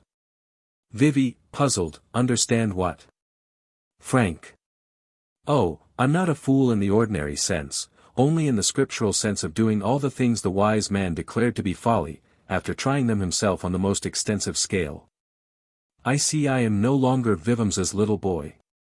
Don't be alarmed, I shall never call you Vivams again, at least unless you get tired of your new little boy, whoever he may be. Vivie. My new little boy. Frank, with conviction, must be a new little boy. Always happens that way. No other way, in fact. Vivie. None that you know of, fortunately for you. Someone knocks at the door. Frank. My curse upon yon caller, whoe'er he be. Vivie. It's Praed.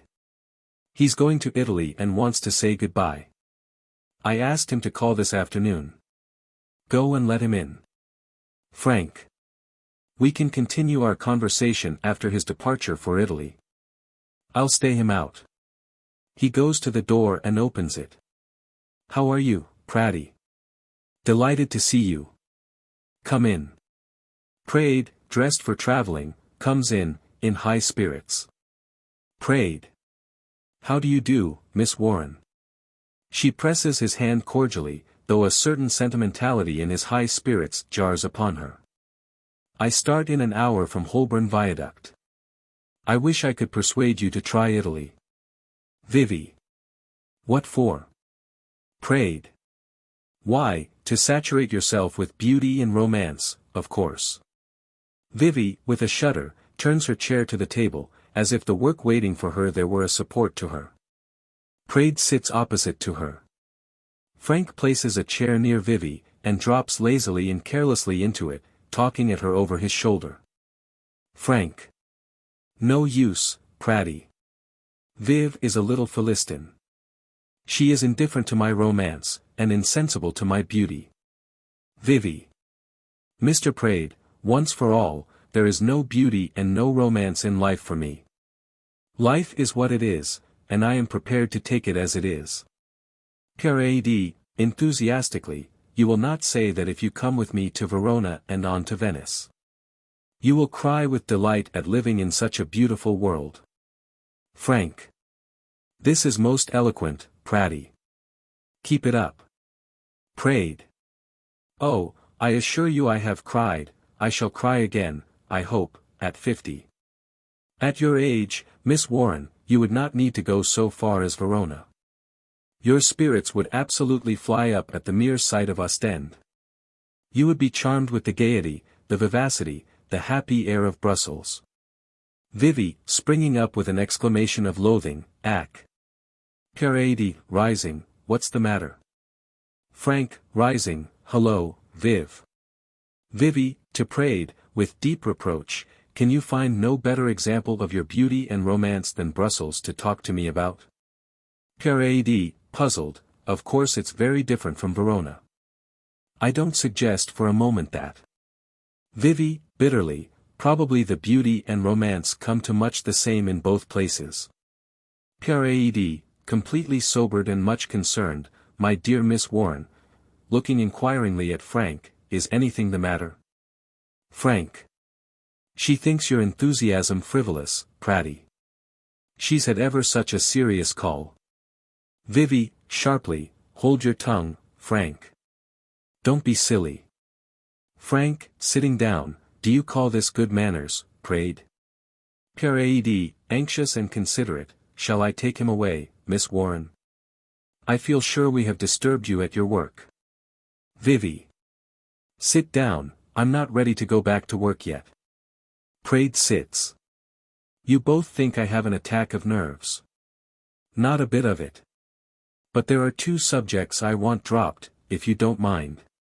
One of them, to Frank, is love's young dream in any shape or form, the other, to Praed, is the romance and beauty of life, especially Ostend and the gaiety of Brussels. You are welcome to any allusions you may have left on these subjects, I have none.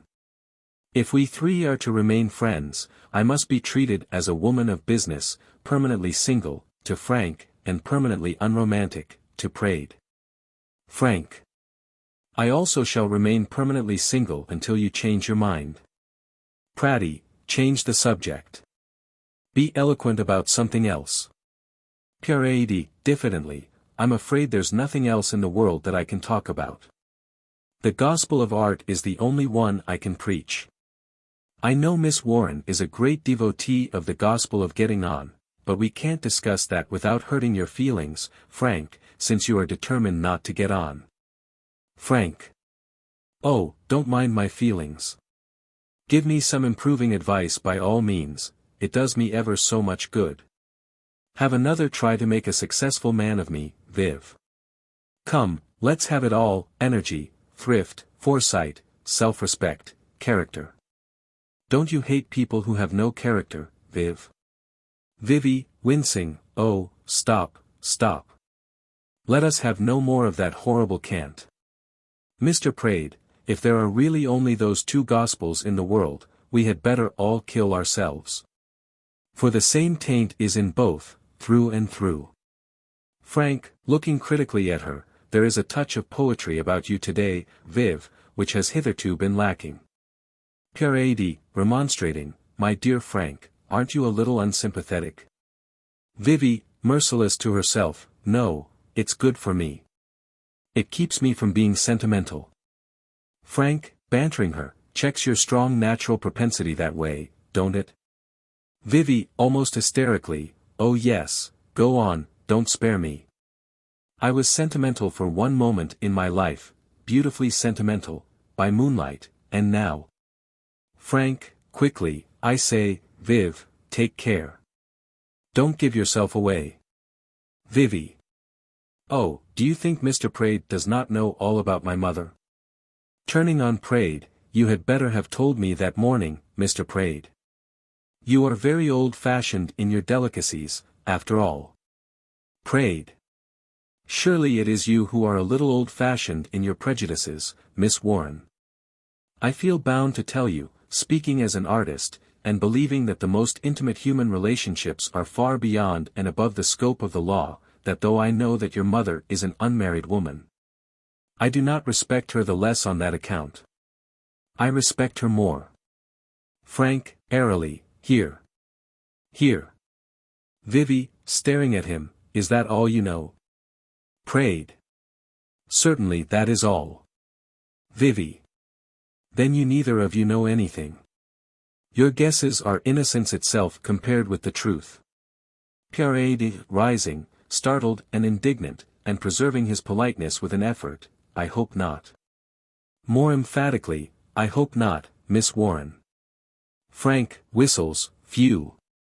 Vivie. You are not making it easy for me to tell you, Mr. Praed. Praed, his chivalry drooping before their conviction, if there is anything worse, that is, anything else, are you sure you are right to tell us, Miss Warren? Vivie. I am sure that if I had the courage I should spend the rest of my life in telling everybody, stamping and branding it into them until they all felt their part in its abomination as I feel mine. There is nothing I despise more than the wicked convention that protects these things by forbidding a woman to mention them. And yet I can't tell you. The two infamous words that describe what my mother is are ringing in my ears and struggling on my tongue, but I can't utter them, the shame of them is too horrible for me. She buries her face in her hands. The two men, astonished, stare at one another and then at her. She raises her head again desperately and snatches a sheet of paper and a pen. Here, let me draft you a prospectus. Frank. Oh, she's mad. Do you hear, Viv? Mad. Come. Pull yourself together. Vivie. You shall see. She writes. Paid up capital, not less than £40,000 standing in the name of Sir George Crofts, Baronet, the chief shareholder. Premises at Brussels, Ostend, Vienna, and Budapest. Managing Director, Mrs. Warren, and now don't let us forget our qualifications, the two words. She writes the words and pushes the paper to them. There. Oh no, don't read it, don't. She snatches it back and tears it to pieces. Then seizes her head in her hands and hides her face on the table. Frank, who has watched the writing over her shoulder, and opened his eyes very widely at it, takes a card from his pocket, scribbles the two words on it. And silently hands it to Praed, who reads it with amazement, and hides it hastily in his pocket. Frank, whispering tenderly, "Viv, dear, that's all right. I read what you wrote, so did Praed. We understand. And we remain, as this leaves us at present, yours ever so devotedly. Praed. We do indeed, Miss Warren. I declare you are the most splendidly courageous woman I ever met." This sentimental compliment braces Vivie. She throws it away from her with an impatient shake, and forces herself to stand up, though not without some support from the table. "Frank. Don't stir, Viv, if you don't want to. Take it easy. Vivie. Thank you. You and always depend on me for two things, not to cry and not to faint." She moves a few steps towards the door of the inner room, and stops close to Praed to say, "I shall need much more courage than that when I tell my mother that we have come to a parting of the ways. Now I must go into the next room for a moment to make myself neat again, if you don't mind." Praed. Shall we go away? Vivie. No, I'll be back presently. Only for a moment. She goes into the other room, Praed opening the door for her. Praed. What an amazing revelation. I'm extremely disappointed in Crofts, I am indeed. Frank. I'm not in the least. I feel he's perfectly accounted for at last. But what a facer for me, Praed. I can't marry her now. Praed, sternly, Frank. The two look at one another, Frank unruffled, Praed deeply indignant. Let me tell you, Gardner, that if you desert her now you will behave very despicably. Frank. Good old Praed. Ever chivalrous. But you mistake, it's not the moral aspect of the case, it's the money aspect. I really can't bring myself to touch the old woman's money now. Praed. And was that what you were going to marry on? Frank. What else? I haven't any money, nor the smallest turn for making it. If I married Viv now she would have to support me, and I should cost her more than I am worth. Praed. But surely a clever bright fellow like you can make something by your own brains. Frank. Oh yes, a little. He takes out his money again. I made all that yesterday in an hour and a half. But I made it in a highly speculative business. No, dear Praed, even if Bessie and Georgina marry millionaires and the governor dies after cutting them off with a shilling, I shall have only 400 a year. And he won't die until he's 70, he hasn't originality enough. I shall be on short allowance for the next 20 years. No short allowance for Viv, if I can help it. I withdraw gracefully and leave the field to the gilded youth of England. So that's settled. I shan't worry her about it, I'll just send her a little note after we're gone. She'll understand. Praed, grasping his hand, good fellow, Frank. I heartily beg your pardon. But must you never see her again? Frank. Never see her again. Hang it all, be reasonable. I shall come along as often as possible, and be her brother. I cannot understand the absurd consequences you romantic people expect from the most ordinary transactions. A knock at the door. I wonder who this is. Would you mind opening the door? If it's a client it will look more respectable than if I appeared. Praed. Certainly. He goes to the door and opens it. Frank sits down in Vivie's chair to scribble a note. My dear Kitty, come in, come in. Mrs. Warren comes in, looking apprehensively around for Vivie. She has done her best to make herself matronly and dignified. The brilliant hat is replaced by a sober bonnet, and the gay blouse covered by a costly black silk mantle. She is pitiably anxious and ill at ease, evidently panic-stricken. Miss Warren, to Frank, what? Why oh you are here, are you? Frank, turning in his chair from his writing, but not rising, here, and charmed to see you. You come like a breath of spring. Mrs. Warren. Oh, get out with your nonsense. In a low voice, where's Vivie? Frank points expressively to the door of the inner room, but says nothing. Miss Warren, sitting down suddenly and almost beginning to cry, Praed, won't she see me, don't you think? Praed. My dear Kitty, don't distress yourself. Why should she not? Mrs. Warren. Oh, you never can see why not, you're too innocent. Mr. Frank, did she say anything to you? Frank, folding his note, she must see you, if, very expressively, you wait till she comes in. Miss Warren, frightened, why shouldn't I wait? Frank looks quizzically at her. Puts his note carefully on the ink bottle, so that Vivie cannot fail to find it when next she dips her pen, then rises and devotes his attention entirely to her. Frank. My dear Mrs. Warren, suppose you were a sparrow, ever so tiny and pretty a sparrow hopping in the roadway, and you saw a steam roller coming in your direction, would you wait for it? Mrs. Warren. Oh, don't bother me with your sparrows. What did she run away from Hazelmere like that for? Frank. I'm afraid she'll tell you if you rashly await her return. Mrs. Warren. Do you want me to go away? Frank. No, I always want you to stay. But I advise you to go away. Mrs. Warren. What? And never see her again. Frank. Precisely. Miss Warren, crying again, Praed, don't let him be cruel to me. She hastily checks her tears and wipes her eyes. She'll be so angry if she sees I've been crying. Frank, with a touch of real compassion in his airy tenderness, you know that Praed is the soul of kindness, Mrs. Warren. Praed, what do you say? Go or stay? Praed, to Mrs. Warren, I really should be very sorry to cause you unnecessary pain. But I think perhaps you had better not wait. The fact is, Vivie is heard at the inner door. Frank. Sh. Too late. She's coming. Mrs. Warren. Don't tell her I was crying. Vivie comes in. She stops gravely on seeing Mrs. Warren, who greets her with hysterical cheerfulness. Well, dearie. So here you are at last. Vivie. I am glad you have come, I want to speak to you. You said you were going, Frank, I think. Frank. Yes. Will you come with me, Mrs. Warren?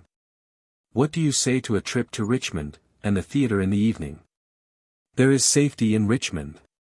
No steam roller there. Vivie. Nonsense, Frank. My mother will stay here. Miss Warren, scared, I don't know, perhaps I'd better go. We're disturbing you at your work. Vivie, with quiet decision, Mr. Praed, please take Frank away. Sit down, mother. Mrs. Warren obeys helplessly. Praed. Come, Frank. Goodbye, Miss Vivie. Vivie, shaking hands, goodbye. A pleasant trip. Praed. Thank you, thank you. I hope so. Frank, to Mrs. Warren, goodbye, you'd ever so much better have taken my advice. He shakes hands with her. Then airily to Vivie, bye-bye, Viv. Vivie. Goodbye. He goes out gaily without shaking hands with her. Praed, sadly, goodbye, Kitty. Miss Warren, sniveling, Ubby. Praed goes. Vivie, composed and extremely grave, sits down in Honoria's chair, and waits for her mother to speak. Mrs. Warren, dreading a pause, loses no time in beginning. Mrs. Warren. Well, Vivie, what did you go away like that for without saying a word to me? How could you do such a thing? And what have you done to poor George? I wanted him to come with me. But he shuffled out of it. I could see that he was quite afraid of you. Only fancy, he wanted me not to come. As if, trembling, I should be afraid of you, dearie. Vivie's gravity deepens. But of course I told him it was all settled and comfortable between us, and that we were on the best of terms. She breaks down. Vivie, what's the meaning of this? She produces a commercial envelope, and fumbles at the enclosure with trembling fingers. I got it from the bank this morning. Vivie. It is my month's allowance. They sent it to me as usual the other day. I simply sent it back to be placed to your credit, and asked them to send you the lodgment receipt. In future I shall support myself. Miss Warren, not daring to understand, wasn't it enough? Why didn't you tell me? With a cunning gleam in her eye, I'll double it, I was intending to double it. Only let me know how much you want. Vivie. You know very well that that has nothing to do with it. From this time I go my own way in my own business and among my own friends. And you will go yours. She rises. Goodbye. Miss Warren, rising, appalled, goodbye. Vivie. Yes, goodbye. Come, don't let us make a useless scene, you understand perfectly well. Sir George Crofts has told me the whole business. Miss Warren, angrily, silly old, she swallows an epithet, and then turns white at the narrowness of her escape from uttering it. Vivie. Just so. Mrs. Warren. He ought to have his tongue cut out. But I thought it was ended, you said you didn't mind. Vivie, steadfastly, excuse me, I do mind. Mrs. Warren. But I explained. Vivie. You explained how it came about. You did not tell me that it is still going on. She sits. Mrs. Warren, silenced for a moment, looks forlornly at Vivie, who waits, secretly hoping that the combat is over. But the cunning expression comes back into Mrs. Warren's face, and she bends across the table, sly and urgent, half whispering. Mrs. Warren. Vivie, do you know how rich I am? Vivie. I have no doubt you are very rich. Mrs. Warren. But you don't know all that that means, you're too young. It means a new dress every day, it means theaters and balls every night. It means having the pick of all the gentlemen in Europe at your feet, it means a lovely house and plenty of servants, it means the choicest of eating and drinking, it means everything you like, everything you want, everything you can think of. And what are you here? A mere drudge, toiling and moiling early and late for your bare living in 2 cheap dresses a year. Think over it. Soothingly, you're shocked, I know. I can enter into your feelings, and I think they do you credit. But trust me, nobody will blame you, you may take my word for that. I know what young girls are, and I know you'll think better of it when you've turned it over in your mind. Vivie. So that's how it is done, is it? You must have said all that to many a woman, to have it so pat. Miss Warren, passionately, what harm am I asking you to do? Vivie turns away contemptuously. Mrs. Warren continues desperately, Vivie, listen to me, you don't understand, you were taught wrong on purpose, you don't know what the world is really like. Vivie, arrested, taught wrong on purpose. What do you mean? Mrs. Warren. I mean that you're throwing away all your chances for nothing. You think that people are what they pretend to be, that the way you were taught at school and college to think right and proper is the way things really are. But it's not, it's all only a pretense, to keep the cowardly slavish common run of people quiet. Do you want to find that out, like other women, at 40, when you've thrown yourself away and lost your chances? Or won't you take it in good time now from your own mother, that loves you and swears to you that it's truth, gospel truth? Urgently, Vivie, the big people, the clever people, the managing people, all know it. They do as I do, and think what I think. I know plenty of them. I know them to speak to introduce you to make friends of for you. I don't mean anything wrong, that's what you don't understand, your head is full of ignorant ideas about me. What do the people that taught you know about life or about people like me? When did they ever meet me, or speak to me, or let anyone tell them about me? The fools! Would they ever have done anything for you if I hadn't paid them? Haven't I told you that I want you to be respectable? Haven't I brought you up to be respectable? And how can you keep it up without my money and my influence and Lizzie's friends? Can't you see that you're cutting your own throat as well as breaking my heart in turning your back on me? Vivie. I recognize the Crofts' philosophy of life, mother. I heard it all from him that day at the Gardners. Mrs. Warren. You think I want to force that played-out old sod on you? I don't, Vivie, on my oath I don't. Vivie. It would not matter if you did, you would not succeed. Mrs. Warren winces, deeply hurt by the implied indifference towards her affectionate intention. Vivie, neither understanding this nor concerning herself about it, goes on calmly, Mother, you don't at all know the sort of person I am. I don't object to Crofts more than to any other coarsely built man of his class. To tell you the truth, I rather admire him for being strong-minded enough to enjoy himself in his own way and make plenty of money instead of living the usual shooting, hunting, dining out, tailoring, loafing life of his set merely because all the rest do it. And I'm perfectly aware that if I'd been in the same circumstances as my Aunt Liz, I'd have done exactly what she did. I don't think I'm more prejudiced or straight-laced than you, I think I'm less. I'm certain I'm less sentimental. I know very well that fashionable morality is all a pretense, and that if I took your money and devoted the rest of my life to spending it fashionably, I might be as worthless and vicious as the silliest woman could possibly be without having a word said to me about it. But I don't want to be worthless. I shouldn't enjoy trotting about the park to advertise my dressmaker and carriage builder, or being bored at the opera to shew off a shop window full of diamonds. Mrs. Warren, bewildered, but... Vivie. Wait a moment, I've not done.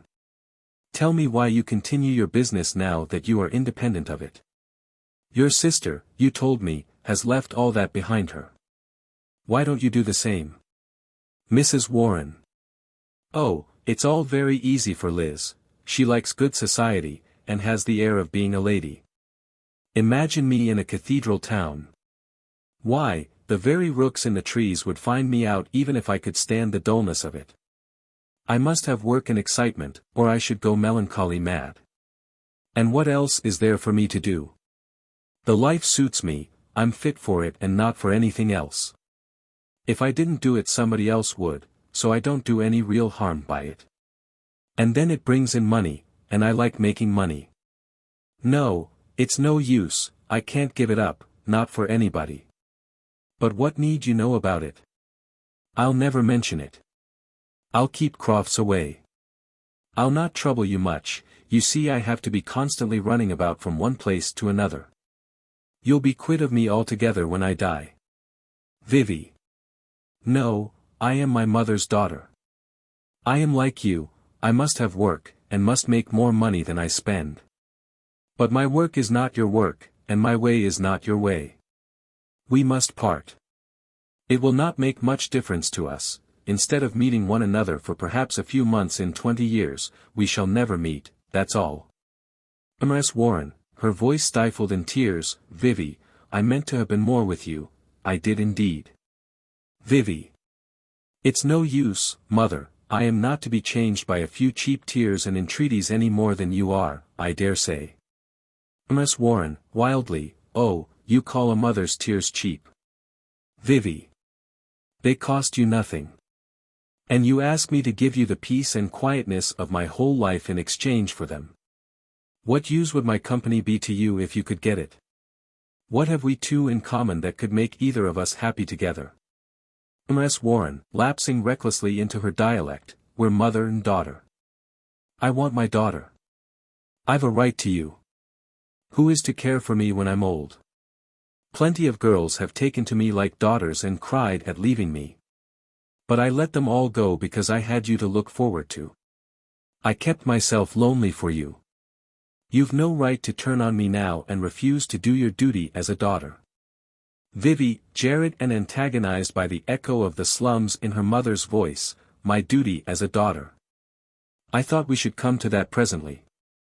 Now once for all, mother, you want a daughter and Frank wants a wife. I don't want a mother. And I don't want a husband. I have spared neither Frank nor myself in sending him about his business. Do you think I will spare you? Mrs. Warren, violently, oh, I know the sort you are, no mercy for yourself or anyone else. I know. My experience has done that for me anyhow. I can tell the pious, canting, hard, selfish woman when I meet her. Well, keep yourself to yourself, I don't want you. But listen to this. Do you know what I would do with you if you were a baby again? As sure as there's a heaven above us. Vivie. Strangle me, perhaps. Mrs. Warren. No, I'd bring you up to be a real daughter to me, and not what you are now, with your pride and your prejudices and the college education you stole from me. Yes, stole, deny it if you can, what was it but stealing? I'd bring you up in my own house, I would. Vivie, quietly, in one of your own houses. Miss Warren, screaming, listen to her. Listen to how she spits on her mother's grey hairs. Oh, may you live to have your own daughter tear and trample on you as you have trampled on me. And you will, you will. No woman ever had luck with a mother's curse on her. Vivie. I wish you wouldn't rant, mother. It only hardens me. Come, I suppose I am the only young woman you ever had in your power that you did good to. Don't spoil it all now. Mrs. Warren. Yes, heaven forgive me, it's true, and you are the only one that ever turned on me. Oh, the injustice of it. The injustice. The injustice. I always wanted to be a good woman. I tried honest work, and I was slave-driven until I cursed the day I ever heard of honest work. I was a good mother. And because I made my daughter a good woman she turns me out as if I were a leper. Oh, if I only had my life to live over again. I'd talk to that lying clergyman in the school. From this time forth, so help me heaven in my last hour, I'll do wrong and nothing but wrong. And I'll prosper on it. Vivie. Yes, it's better to choose your line and go through with it. If I had been you, mother, I might have done as you did. But I should not have lived one life and believed in another. You are a conventional woman at heart. That is why I am bidding you goodbye now. I am right, am I not? Miss Warren, taken aback, right to throw away all my money. Vivie. No, right to get rid of you. I should be a fool not to. Isn't that so? Miss Warren, sulkily, oh well, yes, if you come to that, I suppose you are. But Lord help the world if everybody took to doing the right thing. And now I'd better go than stay where I'm not wanted. She turns to the door. Vivie, kindly, won't you shake hands? Miss Warren, after looking at her fiercely for a moment with a savage impulse to strike her, no, thank you. Goodbye. Vivie, matter-of-factly, goodbye. Mrs. Warren goes out, slamming the door behind her. The strain on Vivie's face relaxes, her grave expression breaks up into one of joyous content, her breath goes out in a half-sob, half-laugh of intense relief. She goes buoyantly to her place at the writing table, pushes the electric lamp out of the way, pulls over a great sheaf of papers, and is in the act of dipping her pen in the ink when she finds Frank's note. She opens it unconcernedly and reads it quickly, giving a little laugh at some quaint turn of expression in it. And goodbye, Frank. She tears the note up and tosses the pieces into the wastepaper basket without a second thought. Then she goes at her work with a plunge, and soon becomes absorbed in its figures.